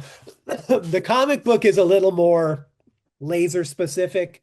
Yeah, But I've certainly had people, when you're doing clubs and you're doing a week, 4 shows in a weekend and you're doing, I don't know, 250 people a show, you're talking 1,000 people in a weekend, you'll get like, uh, I, uh, I mean, if I get 5 people a show that buy comic books, that's probably a good one. But I yeah, mean, it's like those are people who buy the book, read the book. They usually buy all 3 copies, buy multiple covers or something. And also they follow me on Instagram and then maybe they're going to buy the next one. yeah. So Hmm. like it's worth it to at least try. But I mean, I always sell at least a couple copies. And to me, it's like, Nice. it doesn't take much. I can, it's not like it takes much to pack them. And then, Yeah, I'll sell them. And it's like, yeah, I mean, it's a little more niche, than yeah. selling shirts, but I also you know, feel that's different. 'Cause, like you see a lot of merch tables, like you said, they got T-shirts, maybe some stickers or whatever. But when you see a comic book, I feel like, oh wow, that's. I feel like that'll bring a little more intrigue because it's so different. Like, yeah, wait a minute, he does comic books too. Okay, this is. Let me see what this is about. I would. I mean, but then again, I love comic books too, yeah, so yeah. you It's, know. I mean, I've had people buy the book that probably aren't comic book readers, but it's mostly Hmm. people who it seems like they're Yeah. at least tangentially involved or interested in Hmm. books, which again is great. It's it's kind of to be expected. Again, a shirt is ubiquitous. Everyone wears a shirt every Hmm. day. Yeah. So it's easy to sell, after a show, you can sell fucking, 25 shirts pretty easily or more. That's pretty simple, but it's just math. But like the comic book is a little more specific, Now, anything else. have you ever done conventions? Like, you ever done cons? Oh yeah, I did. Okay. I did 2 this weekend. I did one Friday and one Saturday Nice. today. I think I did 36 conventions in 2025. Wow. Uh, Working. yeah, yeah, man. It's like that burnout is real. Um, Because so that's a lot of conventions on top of touring, doing your regular shows, and then having to do that's a lot. yeah, That's a lot of dealing with a lot of different people. well, I mean, here's the thing, like we got 52 weeks in a year, so that's you figure what I had 11 week or no, wait, 2019 week or wait, am I doing math right? 14, 16 weekends off. And so most of those weekends I was probably doing comedy. So I probably had like 3 weekends off last year, which is fucking nuts. But so a lot of what I do, so my plan was I really wanted the first year to, get the 3 issues out at least, which we did. I wanted to do as many conventions as I could do, and I really wanted to just get as many books out as I could. That was the Mhm. goal. Just get out and hit the ground running. This year I'm pulling it back a little because I have a fan base. Mhm. I have retailers that carry me. I have repeat customers that come back for new books. So it's kind of carrying itself a little more. But um, I was able to, and we're doing that this year too. What I did is I would find conventions that I wanted to go do, and then I would just book comedy shows in that town in the same. Around that. That makes a lot of Yeah. sense. So That makes yeah, a lot of sense. I'd go in, I'd book shows like usually like Thursday, Friday, Saturday night. I do shows, and then Mhm. the convention is like Saturday, Sunday. So, Saturday's a long day. But what are you gonna do? That's part of the Yeah. gig. But I mean, so I come in town Friday, do a show Thursday, set up the convention Friday, do a show Friday, Saturday convention show, Sunday just the convention, then Yeah. Sunday, Monday morning I'd go home. And that was really good because then I'm really doubling down on income also, making, Oh not yeah. just doing one thing in a place in a weekend. So Nice, nice. Yeah, no, hell yeah. And now being a stand-up comic, do you kind of bring that same energy to being behind a table at a con? And because you go to a con, a lot of the creative, a lot of them, they're quiet, working on yeah. some stuff. Like do you bring that? Because you bring that same energy to your A table little at the con, bit. or you tone it down a bit. I mean, you kind of have to be a carnival barker if you want to move units. Yeah, I see a lot of people at these conventions and they sit behind the table and they're just like meek and don't say a word. And then at the end of the weekend, they didn't sell anything. It's like, yeah, yeah. yeah, Like, you're just banking on people coming up to you and throwing money at your face. Like, you kind of gotta talk to people like, hey, what's up, guys? I like your shirt, or what's that you got there? What'd you buy? If someone has a stack of comic books they found somewhere holding it back, he's like, oh, what'd you mhm, find? And part of it is to get them over the booth, but part of it is like, I fucking love yeah, old comic books. Like, let's just talk about what you bought yeah. also. Hmm. And usually we'll talk about it for a while, and then they're like, well, what do you do? And I'm like, oh, well, this is my book. And so it's a little bit of just kind of being part of the atmosphere and talking Hmm. to people and yeah, being gregarious and so yeah, Yeah, it helps because I don't have a lot of creators and probably the stereotype for people who read comic books is kind of like a nerdy guy or kind of like shy. You're not real outgoing. yeah. So That's definitely the stereotype people have, yeah, especially when they go to cons. right. I mean, I'm not that. Like I'm fucking I'm I'm loud, I'm brash, I'll fucking say crazy shit, I'll fucking talk to anyone, I'll do anything. I don't give a Uh-huh. fuck. Yeah. So like I'm just there having fun, because I like the Hmm. environment. So it like kind of charges me up anyway. So I'm just kicking and having fun and like that energy. I think it's just Yeah. that energy is what gets Mhm. people over to the booth.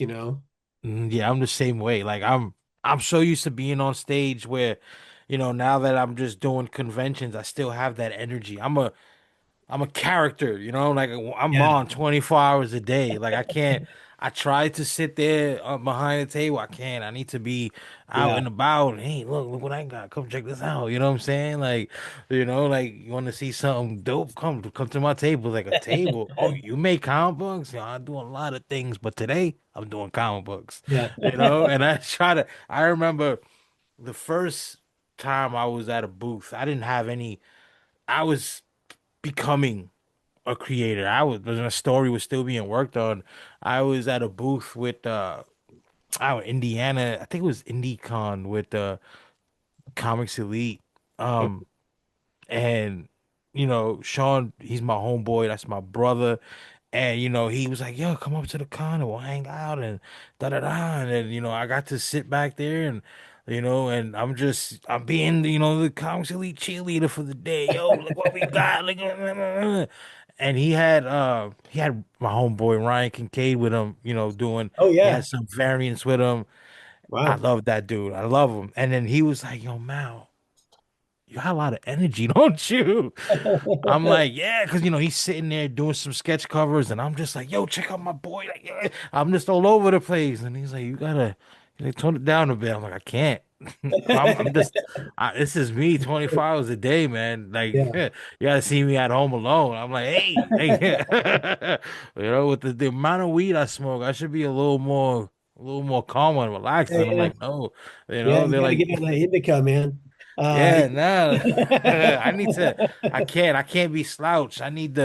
Yeah. I need to be on Uh, the go, and Coke is not my thing. So, you know what I'm saying? Because I feel like you said, if you want to sell your product to people who don't know you, yeah. you kind of you gotta grab their attention one way. You can't really sit there if you're unknown and expect people to come to you, it doesn't work, especially when you're at a big convention when you're being overshadowed by, all the major brands that are upstairs and Yeah. even if they do come to you, they probably already spent their money on photo ops and SIG opportunities and grading and this and that. By the time they come to Artist Alley, they got like $50 left and you know and why should I spend even 10 of this on you? You kind of got to give them a reason. Oh So, yeah.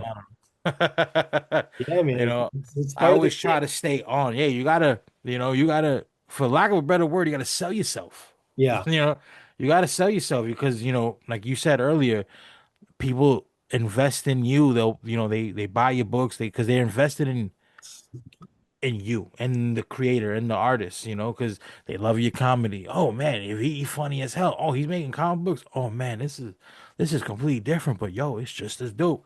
So Yeah. next thing he puts out, whether it's a Netflix special or a new series you're putting out, they be like, well, everything I've seen so far has been home run.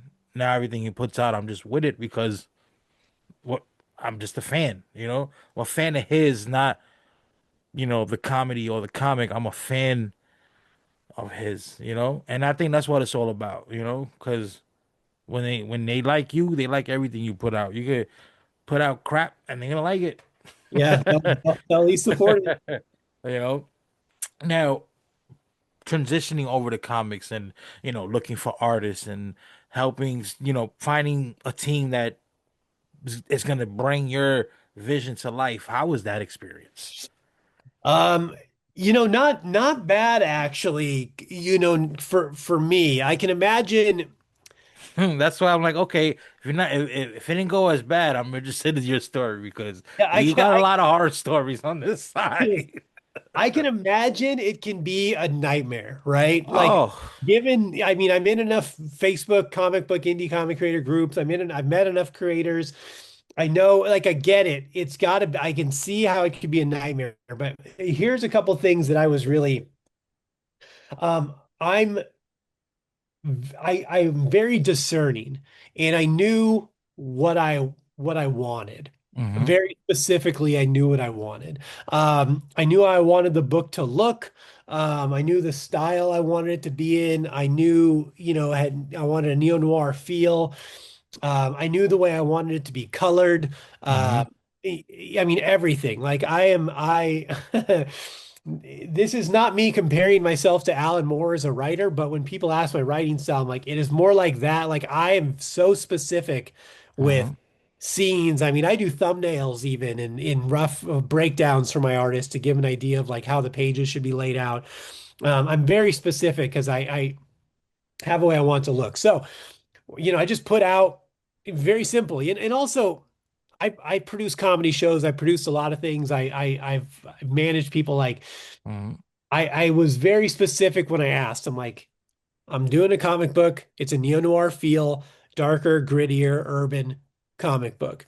hmm Um, like think about that when you said if you're gonna reply, because like if you send me some fucking shiny manga thing, like you're just wasting our time, Yeah. basically. Yeah, I'm like I'm not saying you're bad at what you do. That just It's just doesn't not what you're looking for. Yeah. project, hmm so I'm like, don't waste your time, don't waste mine. I was very specific, and I'm like, I go, here's the email, send me your portfolio, send me your page rates, send me your contact information. I started getting replies, and I fished through them. It was pretty quick, I could look at a couple pages, maybe even a page or a panel and be like, no, no, yeah, Yeah. no. And I narrowed it down to three people. Um, for the artist, and I scheduled Zoom calls with all of them. And I got on a call and I just said, like, hey, I talked about the project. I talked about my expectations for the project. I talked about what I expected from them. I asked them what they would expect from me, besides paying them and on time and stuff, but like, just to make sure we were all on the same page. And I did the same thing with my colorist. He does the letters also. But and then I wrote up little contracts, just Yeah. pretty basic contracts, sent them over, and off we went. And it's been great. My artist fucking kills it. The guy, um, you know, he's very good at bringing my vision to life. Again, I'm very specific, and sometimes he's like, "Hey, man, what do you think of this?" And hmm sometimes I'm like, "Oh, that's great." And then sometimes I'm like, "Actually, no, I want Yeah. to do this for just because and hmm for reasons." And then The way it's colored, I wanted it to be a very specific coloring. I'm sure you'll notice as you start reading the book, the coloring we use and the way we use things. But um, the it took a little bit going back and forth with the colorist and being like, no, let's try that again, do this, a little more saturation here, a little more this, a little more texture. But then once we got through the first issue, now it's just he just fucking Yeah, because it's you like already no, it's got like no the notes. foundation. Yeah. Yeah, I mean, so it really wasn't. I've made. I guess I'm fortunate. I'm fortunate, but also I was very diligent and specific about what I Mhm. wanted and what I was gonna. And I know what I want. So when I started Yeah, looking, I'm like easy, easy, no, easy, no, easy, no. yeah. Like it's very quick. Yeah, that's what's up. Especially, the fact that you knew what you wanted and like, this is how it's got to be. Yeah, I'm pretty sure like that helped with your experience and weeding through, cause through the madness. I mean, I think speaking for myself as well, definitely been scammed. You know what I'm saying? Like it's tough out there, but it's not always bad. yeah, And not everyone has a bad story starting starting out in this, you know, in this field, putting together this kind of project. But yeah, no, it's good to finally hear a positive story. Well, I mean, I've done enough business in my life Yeah. that So you like already had the experience in producing a project, putting yeah, it yeah. together, how you want it, the way it needs to be, like this is it. And I'm open to listening to what your ideas, but this is pretty much how it's Yeah, gonna at go. the So end of the that day, I'm the paying. fact that you had that experience was pretty helpful Yeah, too. yeah. You just I know people, and I could that's why I had wanted to hop on and have Zoom calls with people and like really talk about it for a minute, and get a vibe for the person. I'll tell anyone out there if you're thinking about doing this, I'll give you some tips. If you're like when you're looking for, I mean anything, say we'll say artist just because that's the most common you're looking for, Yeah. but the way I structured it is he'll send me there's no payment up front. He'll send me breakdowns, like rough breakdowns, if or I'll send him ones and then he'll kind of do his and I'll approve them. Then he will do the pencils. I'll approve the pencils. Then he'll do the inks and I will approve the inks. And Hmm. then the once the pages are done, I will pay him Hmm. uh, for only through PayPal friend or PayPal goods and services because that's Always, yeah, 100% protect refundable. yourself with that. Hmm. Yeah, you will Yeah, protect even if they want friends and family, like nope. I've even I'll even put in an extra $2 so you don't gotta the eat the fee. fee. But Yeah, goods and yeah, services protects you because if you get scammed, they'll you're out of luck. yeah. Well, and then so once I pay him, he'll send me the TIFF files. Yeah, So like until before that I just have like basically low res. yeah, I mean you could print them but it you could tell. be the Yeah. same. I mean they'd be fine but it wouldn't be as good as it could be. So like Mm. but I wouldn't do that anyway. But the point is like I'm never paying for anything. I'm not, it's like a real good artist would understand like, the shitty thing is that a writer can scam an artist too by asking them to do something and then not paying them. Oh yeah, no, absolutely. Yeah, But the way we structured it is that I every 5 pages I pay him. So it's not like he's doing a whole book and then I never pay him. Yeah, I never get the book, but also he did all this work. It's every 5 pages yeah, completely. I pay him. So he's got money flowing in and it's consistent. I mean, now we're a little looser with it on our fourth yeah. book. Because you already got that working reports already Yeah, going on issue 4.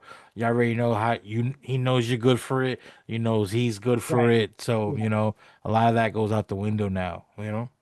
I mean, but yeah, when you're first starting out, you really, yeah, you gotta make sure um everyone's on board and committed. It's tough. I get it because like the Yeah. finances are nebulous at best. I mean, I the way I did it is I paid for the first book completely out of pocket. Then I ran a Kickstarter for it.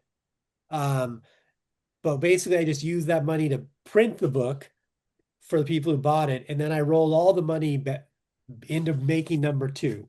Yeah. Uh, and then I've just kind of kept it going that way. So, Okay. All right. Yeah. I mean, it seems to work because, like I said, issue one looks dope already. And for the other two issues, you can get them directly from your web store, right? yep, we got a website, Inferno.earth. There's a shop on there. We've got a couple different covers for each book. You can throw them in the cart or check out uh, right through the website. We'll ship them out to you. Now, how now your website selling on your website? Do you find that helpful too, or Kickstarter is just like the way to go? Well, no, actually, I prefer people buy on the website. Yeah. The uh, Actually, what I've been trying to do is every Kickstarter, I've been lowering the dollar amount we're trying to gather. I mean, obviously, blowing through the dollar amount is always great, but what I've been doing is advertising is like, hey, go to the Kickstarter, or you can just pre-order on our website. Yeah. And I'm trying to get, because I mean, why would I let Kickstarter take Take 13% of that. Yeah. when Hmm. I can just get that person to go straight to me? And then also that person doesn't have to create a Kickstarter account if they don't have one and yada yada. So they can just go to my website and buy directly from me and pre-order it. That's what I've been encouraging people to do. Hmm. Uh, that so slowly I'm trying to transition everyone into doing that. So Yeah. just so everything runs right through my website. We'll always do a Kickstarter just because we get organic traffic. You Yeah. know, people on we get orders on Kickstarter every time from people I don't know, new people that would never find us any other way. So like, we'll do a Kickstarter. Probably, I think we're doing like 2,000 this one. For the next one, I'll probably do like 1,500, and I'm Yeah. probably gonna keep lowering it. Probably like 1,200 will be like the bottom, maybe Yeah. 15. I'll stop at that. But like, so people can at least find it who normally wouldn't. But otherwise, it's just encouraging people to buy directly from us. Yeah, that works. No, absolutely. Yeah, no, absolutely. But Deece, on that note, I want to thank you for giving us, giving this platform some time. Yeah. Kill Stand. If you guys haven't checked it out, there's gonna be links below. Check that out now because it's dope. And then, when issue four comes out, we'll probably have you back on and we could talk about the Kickstarter and what we got next after that. Yeah, man. Guys, if you follow the Kickstarter for number four, we're trying to get as many followers on the pre-launch page before it launches. We're all at the mercy of the algorithm gods these days. So the more followers on the pre-launch page, the higher it goes in the algorithm when it launches, the faster we fund, which looks better. So all those things help a ton. So even if you don't want to buy the book, like just go follow go to Kickstarter, find Kill Stand 4, hit notify me of launch, and that's all you have to do. That helps a ton. But we are going to have some cool books, some really cool exclusives on the Kickstarter. We always do. You get first access to the book. You can or you can order number one through three on the website now, or you can go through and do it on the Kickstarter when it launches. Um, and yeah, follow us on inferno.earth is the Instagram. You can find me at deece.comedy on Instagram, my website, Deece Comedy. And then I got a web or podcast, The Social Hour, new episodes every Wednesday. There you go, folks. You heard it there. On that note, once again, thank you for your time today, and we'll catch you again. Thanks, guys. I have a good one. Welcome today, folks. Today's going to be a little different on this segment of this episode because, usually have creators and all that, but we got my number one homie right here. You know what I'm saying? I want to introduce you to Nicole Langley. She is a licensed mental health counselor, right, in New York. See, I Hmm. got it right. I got it right. Got it right. I should know this. It's only You been like should. 10 years. And you're also a licensed professional counselor in Wyoming and Colorado. Yes. So, since you got a license in Colorado, can you send me some weed? No, No, I'm not no, that that's not. fancy. That's not. You're not up there yet. None of my jurisdiction. Sorry, Mm. guys.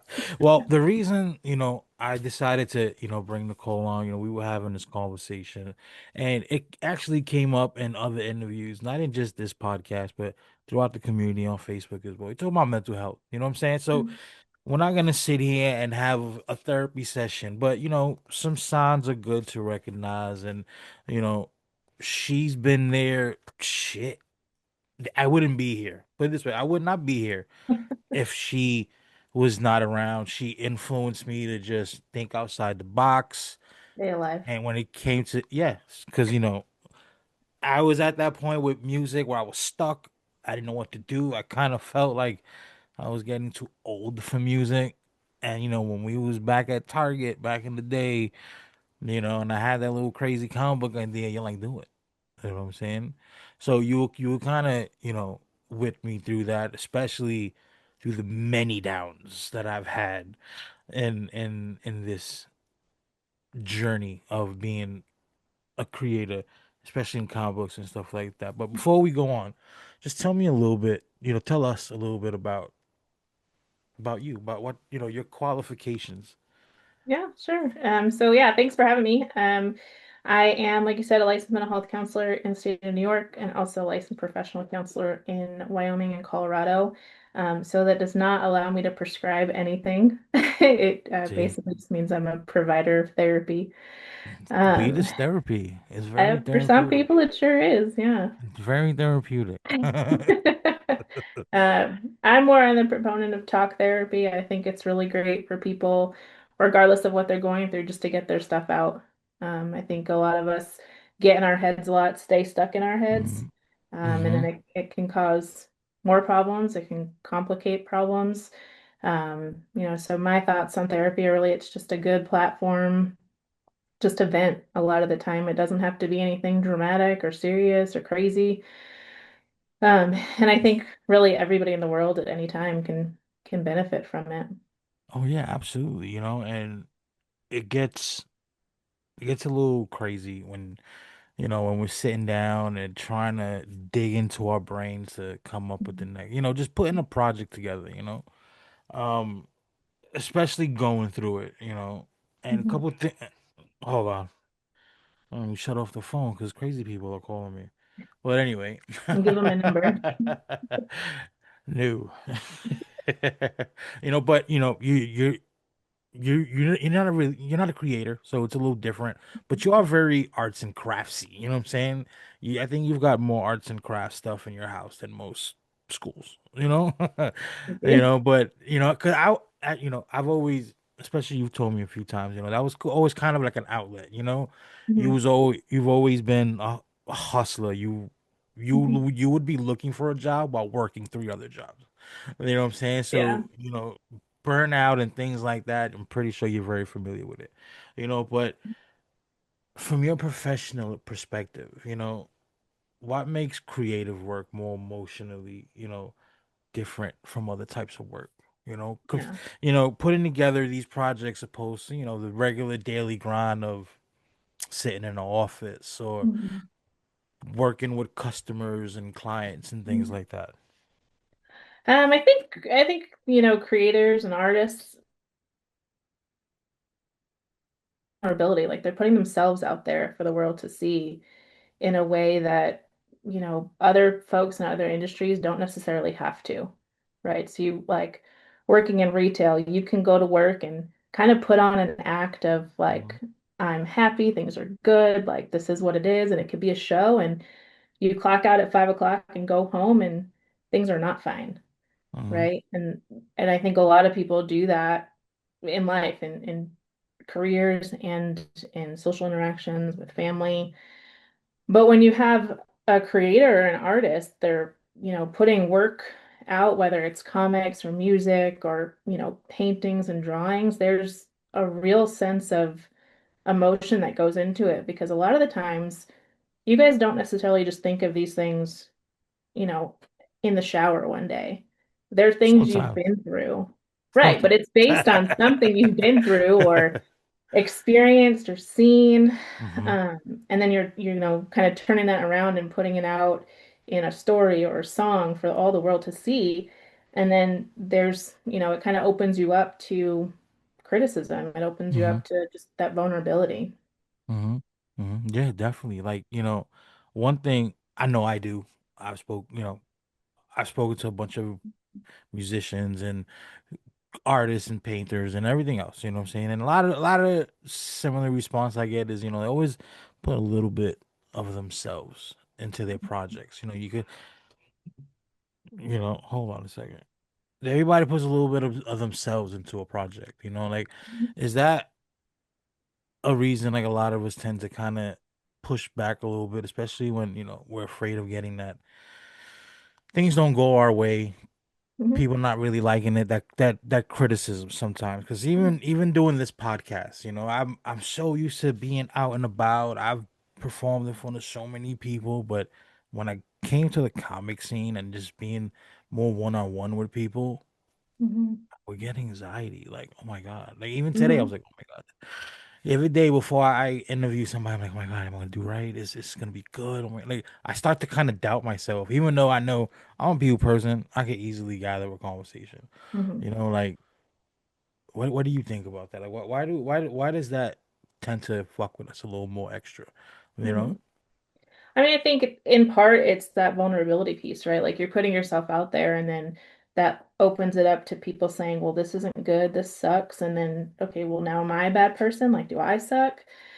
Um, but I think like beyond that, you can go perform in front of a crowd of hundreds and thousands of people and it's a Hmm. show and Yeah. you're a character essentially. So it's not you as a person sometimes. Hmm.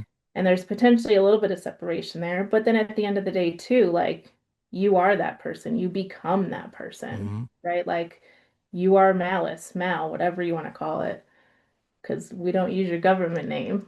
We don't use that. No, we don't use it. It's like my niece says, "Oh, you said his name. He's gonna Right. punch you in the face." And you've embodied that in all that it Hmm. is, good, bad, and ugly. Yeah.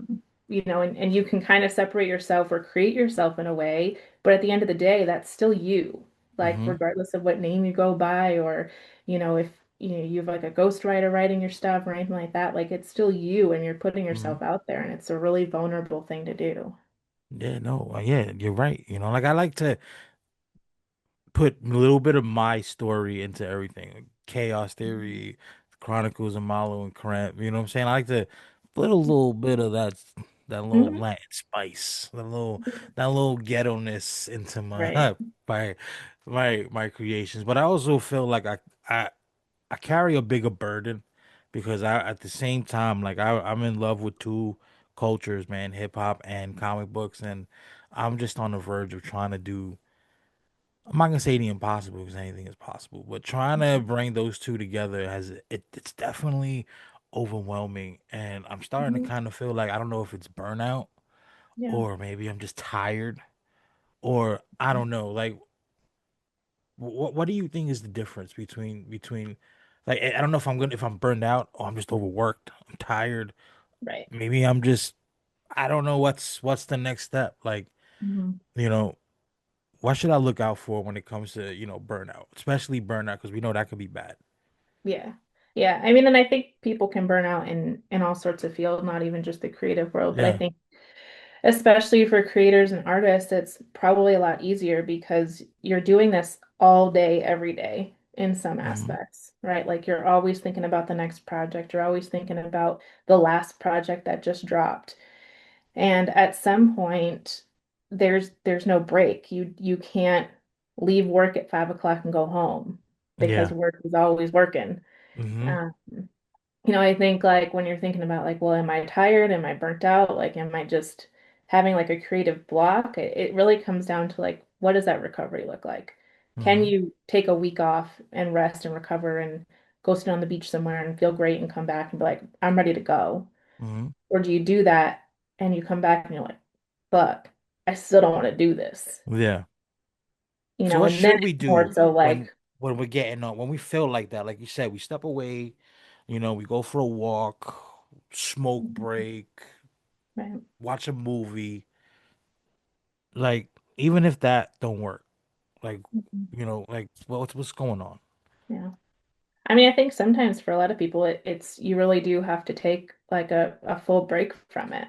Like, Mm-hmm. I don't want to say walk away from it entirely, but like, I mean, even think about for yourself, right? Like, you put out music many, many years ago. It was everything you did all the time. You know, you were Mm-hmm. touring, you were this, you were that, and then it stopped, Mm-hmm. right? Yeah. And like, you took a pretty big gap there before your Sheesh. next project, Yeah. Between music projects, it was when the hell did Trailer Park Man? It was like almost over. It was like about 15 years or so, 10 years or something like that. Because my last album came out in 2011, and that's when it all right? came to a halt. And I don't know. As a creator, I just felt like it wasn't enough. Right. Especially just getting into my 30s, being realistic. Like, do I want to be a rapper in Right. my 40s still? I'm not saying struggling. We had our fun. We did our thing. We made our dollars. We weren't big and famous, but we did Mhm. our thing. Yeah. But I just felt like sometimes we need more, and I kind of feel like that's when we start to overload on ideas, and we Hmm. try to we try to put too many eggs in too many baskets at the same time. Yeah. Like Yeah. you know. I used to ask you like, what should I do? What should I do? I don't know what to do. Like I'm just all I know how to do is Mhm. rap. I know how Right. to rap and make stories. And then you and Matt were like, yo, let him just write a comic book. I was like, I could do that. Yeah. I could do that. And then, you know, the craziness on that was insane. How many times I was like, how many times I wanted to quit? Like I can't do this. Right. Can't do this. This was hard. I Hmm. can't do it. What the fuck do I know about Yeah. putting a comic book together? I could say drugs all day. I can't put a comic book together to save my life. Right. Like I just didn't know that path, and Mhm. it got dark a lot. And that's one thing I feel like a lot of us tend to do. We go into these dark places and we always need that way out, and sometimes knowing what it's gonna look like before we get in there could kind of save time, save a life. You know what I'm saying? Like, Yeah. what should we look out for when we feeling like, we just need to step away, just clear our mind, and before we kind of dig ourselves a little bit too much into this abyss. I mean, I think like some things just to look out for in terms of, potential burnout or is this burnout versus I'm just tired or having creative block is um you're like, what is your attitude towards the creative process, right? Are you Hmm. dreading it? Is it now all of a sudden something that you're like feeling obligated to do or to participate in? Hmm. Um, do you just feel like you don't care one way or the other? Like this could flop, it could take off, and I just don't really care. I think of like Hmm. the analogy of like somebody could give you $1 million or tell you they just ran over your cat, right? And you kind of have the same reaction, like, meh, Yeah, like yeah. okay. Um, that's a pretty big sign of burnout, right? Like just kind of flat, no feelings. Hmm. I think obviously beyond that, there's darker thoughts of like not wanting to be here anymore, feeling like it's too Yeah, much just to be alive almost. yeah. Um, It's a and I very think scary place. yeah, and I think that's where, for creators and artists, it kind of it's a fine line between like that passion and pursuing that passion and it becoming too much, right? Hmm. Like now it's not just all your energy is into these projects, but now it's your full identity as well. Yeah. And then you don't have the energy left to create, let alone to be yourself. And then what do? Do you Hmm. start over? Like you Yeah. said, like everything you wanted to do was make music and be a rapper. And then as you got older, well, now maybe that's changed. So now who am I Yeah. as a person?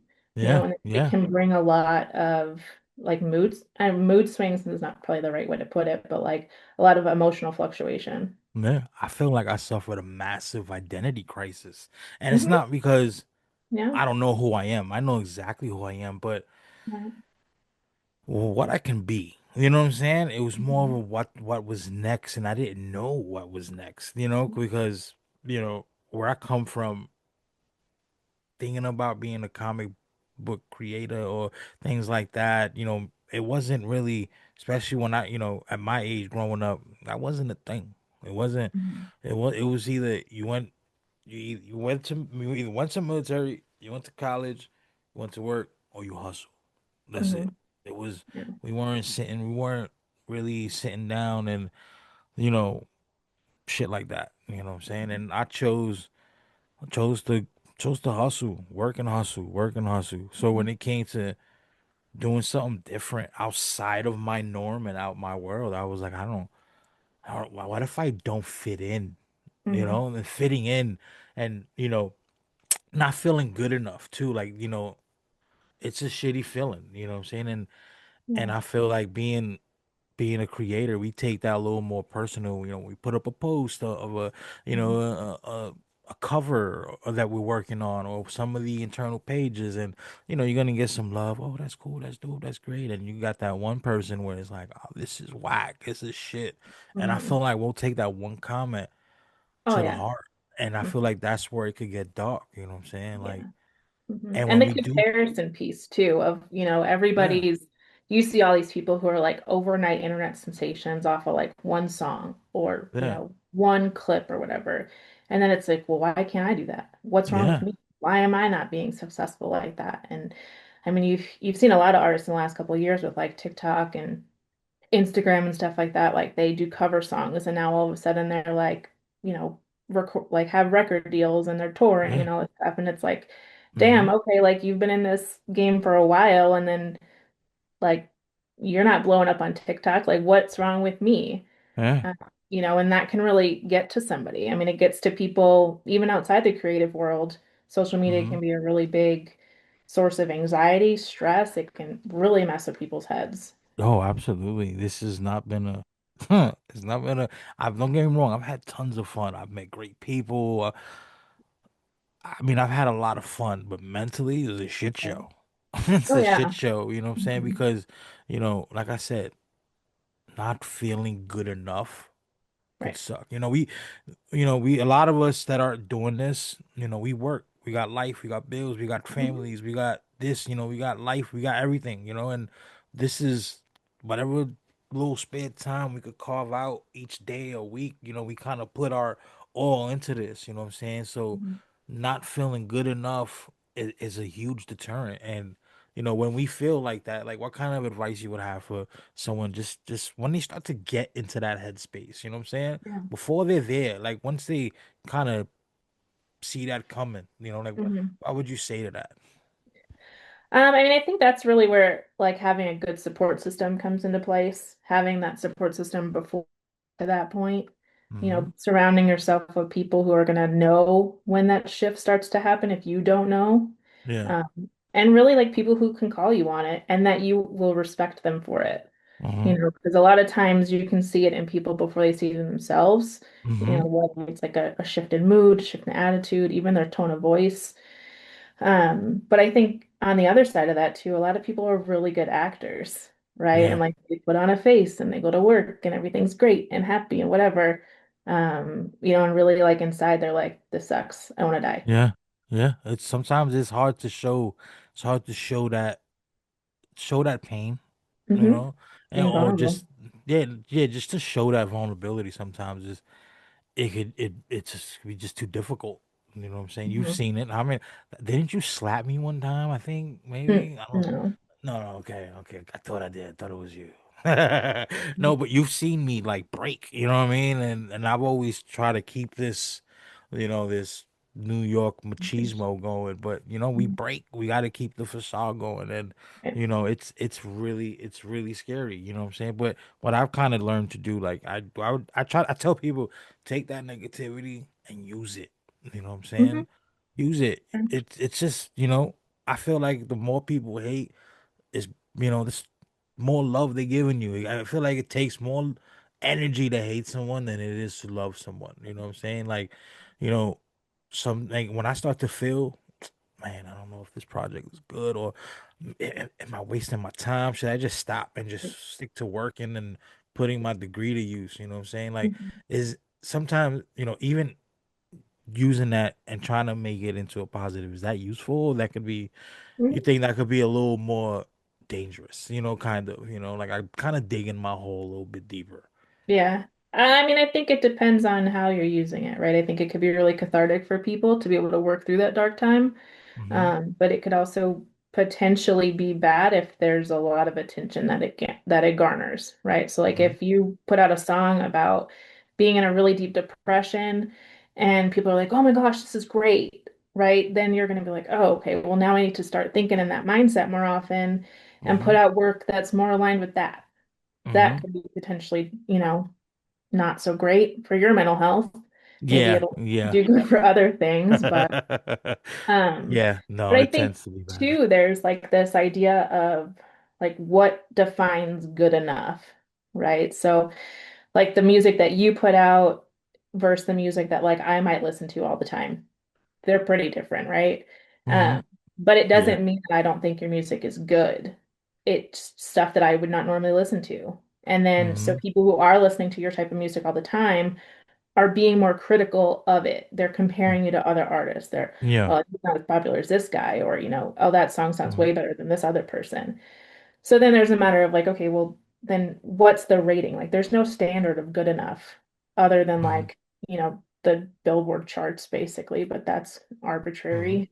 Yeah, yeah. So Even a lot of even with create, like movies and comic books too, like you know what I'm saying? Like a lot of people try to compare themselves to to the big matter of fact, last yeah, week someone was like, man, you out here, you doing your comic books and you trying to be the next Stan Lee. I mean, I'm trying to be right. the me. You know what I'm saying? Like everyone, I think everyone getting into this would love to build an empire such as him. Well, You of know what I'm course. saying? But Yeah, you'd want to be you know, successful. it it's hard.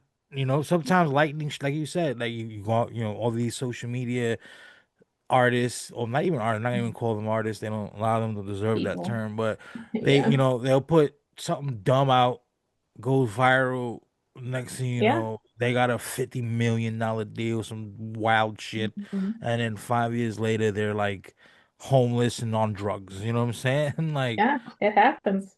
it's scary. You know what I'm saying? Especially social media. Social Hmm. media sucks, and Yeah. it's bad. But Hmm.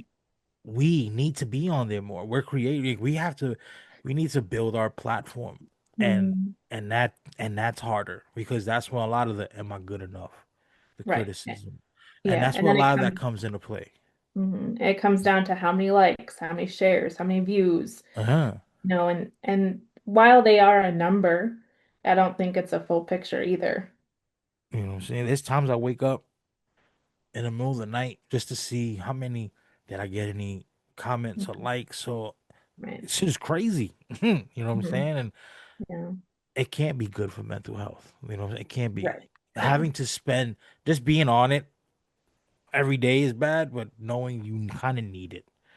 You Right. know what I'm saying? And I feel like that's where a lot of times we see problems there too. You know what I'm saying? Because I mean, the comic book community, some amazing folks, but when it comes to fandom, you know what I'm saying? We Yeah. love hard and we hate harder, and I feel Hmm. like that's where we kind of dig ourselves into that hole and kind of get into those dark places. And sometimes suicide is a thought. It happens. Shit, you know what I'm saying? It's that anxiety, Hmm. of fighting, putting out your Kickstarter for the first time, hoping, you know, you make your goal because some people don't make their goal and it will give you that self doubt. You know what I'm saying? Like And when I we think get there. that's when it's important really to have that sense of self and sense of identity outside of who you are as a Mhm, creator, who you are as an artist, mhm, right? Like give yourself some separation. So whether it's just a really strict schedule that you stick to of like, all right, I'm only going to check the stats of my social media post until 11 o'clock at night, and then that's it. And then I'll look at it mhm, tomorrow, like at 12 o'clock, and kind of really build in those parameters for yourself because otherwise, like we said before with your identity, and this is like an all the time thing, mhm, you get to a point where you are compulsively checking, and then that's not good because then when the number of likes doesn't change, when the number of views doesn't change, then it's the anxiety, like you said, builds up. And what am I doing wrong? Do I have to do something different? And then it's, a whole other rabbit hole of stuff that you're thinking about. Whereas mhm, trying to like build in, but basically like breaks for yourself to yeah, really rest and, you know, gather your thoughts, give yourself a break, let yourself not be a creator for a few hours. And I know that's hard in the industry that you guys are in. Hmm. But I think from like a human and mental health perspective, it's important to ensure you're getting that rest. Hmm. So basically, we should just set up boundaries. You know what I'm Mhm. saying? We should set up Yeah. these boundaries where we stick to a schedule. Like you said, I after 11 p.m. That's it. I'm shutting it down. I'm not gonna focus on it till 9 the next day. Mhm. Like what other boundaries should we make? What other healthy boundaries should we set for ourselves? I definitely think having stuff to do and interests outside of the creative process. And I mean, obviously lots of things are creative in nature, but like if your primary focus right now is comic books, making sure you're taking time and doing something other than writing stories or drawing graphics and stuff like that. I think making sure you just have a good community around you, whether that's a community of like-minded individuals or not, whether it's friends, families that are outside the creative realm. I think that's really important because when you're starting to look at metrics and, views and shares and social media comments and, what's the next project, how'd the last project do, all that kind of stuff, it can get really isolating if you just stay in that mindset all the time. So kind of giving yourself a break from that. And then I guess really at the end of the day, like just knowing who you are as a person outside of that creative realm, which can be hard because like we've talked about it, your identity becomes so intertwined with who you are as an artist or a creator. Mm. No, absolutely. And like I mentioned before, one thing we tend to worry about is when we're putting this project is done, we're putting it out, we're launching Yeah. our crowdfunding campaign, or we're going, direct to consumer. However, we're ready to just make this money or try to at the Mhm. very least. Right. Some people they reach their Kickstarter goals. Some blow them out the water and make 10 Mhm. times more. I've seen $100,000 Kickstarter campaigns off of just a $4,000 minimum. Like I've seen some crazy shit, Yeah. but a lot of people don't. Even with you know low, um, you know like $500 campaigns, some people just don't. And Mhm. how can how should a creator just separate their worth from these results? Like, does it mean you're a bad creator because you're $100 short on Yeah. your Kickstarter goal? Or maybe we just need to work a little harder? Like, how do we separate that from the financial part of it? Mhm. Yeah. I mean, the financial part is obviously huge. I mean, I think really just kind of like conceptualizing it as a single setback. Um, right? Like it sucks in the moment that that didn't do very good, but what can you learn from it, right? Like everything is a learning opportunity in this world. Mm-hmm. Um, and even if it's rejection, even if something fails or doesn't go exactly how you thought, like what can you learn from it? What have you now gathered in terms of information? Maybe you're just not targeting the timing that the Kickstarter started, the timing that your reel dropped, the timing that your Facebook post went up, whatever the case might be. And you can use that stuff as data points to kind of make it better or different next time. And then I think really it just comes down to, again, making sure that your identity is not solely wrapped up in those kind of things and knowing that you can fail and you can still be okay, right? Mm-hmm. Like Yeah. it can be true that your Kickstarter failed, but your project is a good project. Mm-hmm. Those Yeah. two can be true at the same time. And sometimes failing, if that's what you want to call it, because I don't, to me, once you give up, you fail. You know what I'm saying? Yeah. Because Hmm. like like you said, because you don't reach your goal doesn't mean you got a bad project. Right. It all comes down to, what did you do to let people know, and were you engaging with your community? You know what I'm Mhm. saying? So like I said, that brings us back to having to dig into and spend more time on social media, because we gotta put up content, and that Mhm. alone could get time consuming. Being like having Yeah. to put up content frequently, fucking tiring. Mhm. Sure. Absolutely tiring. Like once I started to, you know, get into this side of having to market my stuff, I'm like, Jesus Christ. It Yeah. made it seem a little easier in school than actually having to be out, because you gotta just It's Yeah. constant. It's constant, constant. Yeah. I You mean, but know, even and like you see the people on social media nowadays, right? Like with TikTok, Instagram, Facebook, all the reels and stuff like that. People are putting them out constantly, and it's usually just them walking around with their cell phone in their hand, recording whatever's going on. And you see some of these people have like really wild success doing that.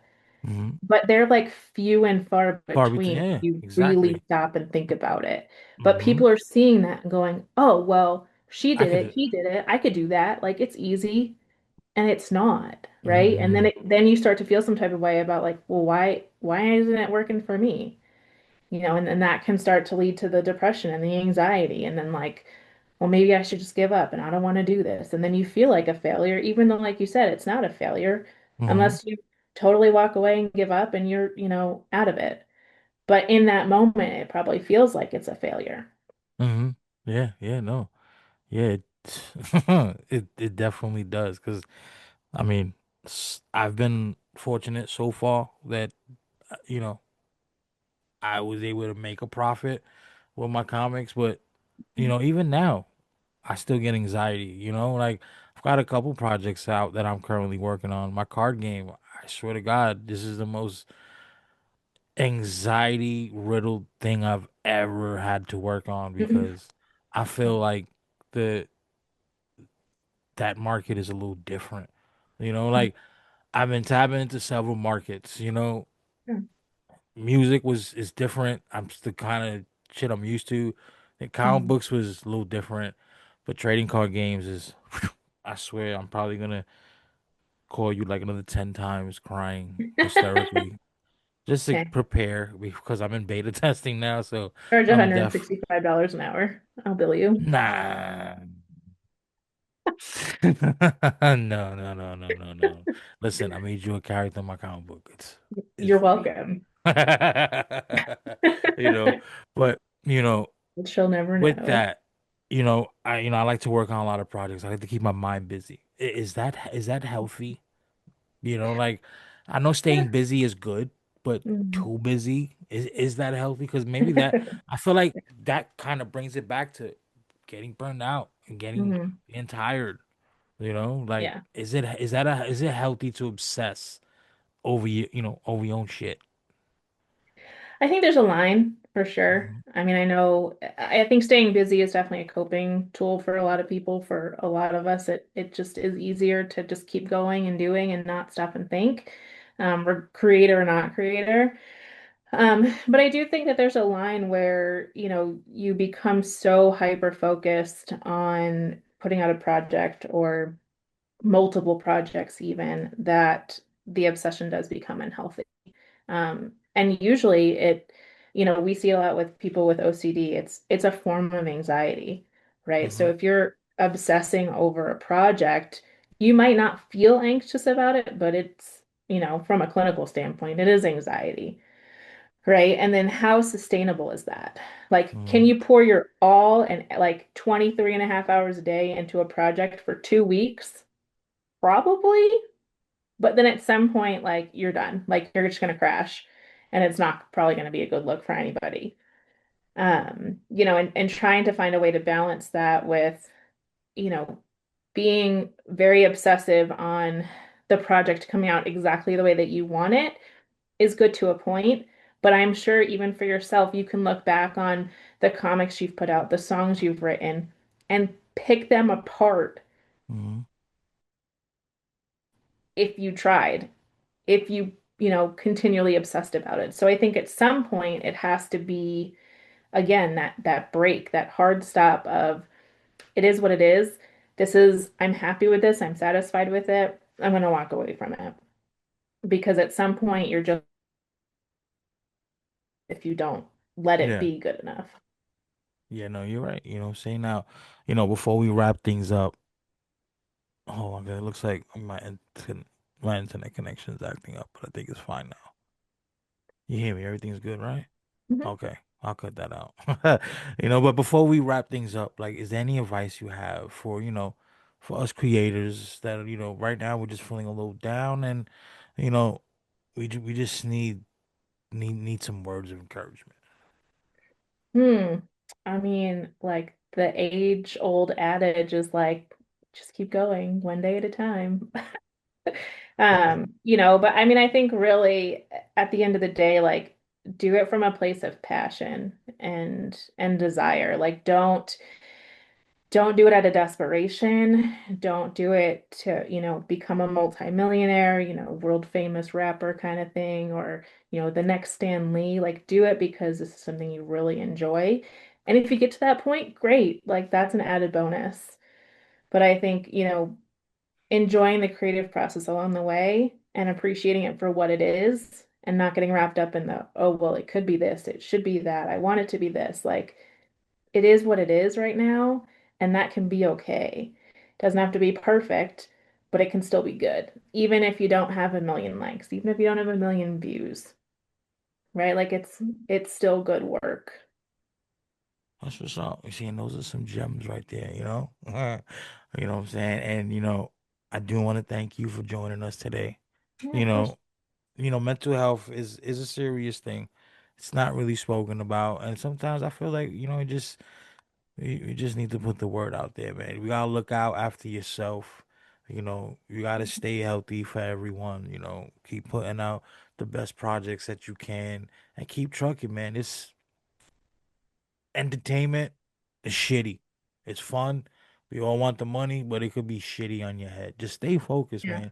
man, and just keep moving. I mean, those are my two thoughts. And you know, here's a little plug, shameless plug I'm gonna put in there, you know what I'm saying? Issue 3 of Chaos Theory is coming out. I would say you pick it up because you get to see her s- kill my best friend. You know what I'm saying? She slices his throat with a razor blade. Now you're probably like, what the fuck is happening? Go check it out. Be But on careful of the that white note, girls. Nicole, thank you for joining us Yeah. and, Thanks for having you me. know, have a great rest of your day. Yeah. Bye Stay bye. safe. Thank you for tuning in. Once again, man, make sure everyone's looking out for their mental health. And, we all out here. You definitely could hit me up if you just need someone to reach out to. You know what I'm saying? But make sure you stay in that great headspace. But don't forget also, make sure you check out everybody's, Kickstarter campaigns and their links. They're going to be in the description below. Uh, like, don't forget to check out the website too, villainarchives.com. But thank you once again for tuning in and making 4 episodes possible.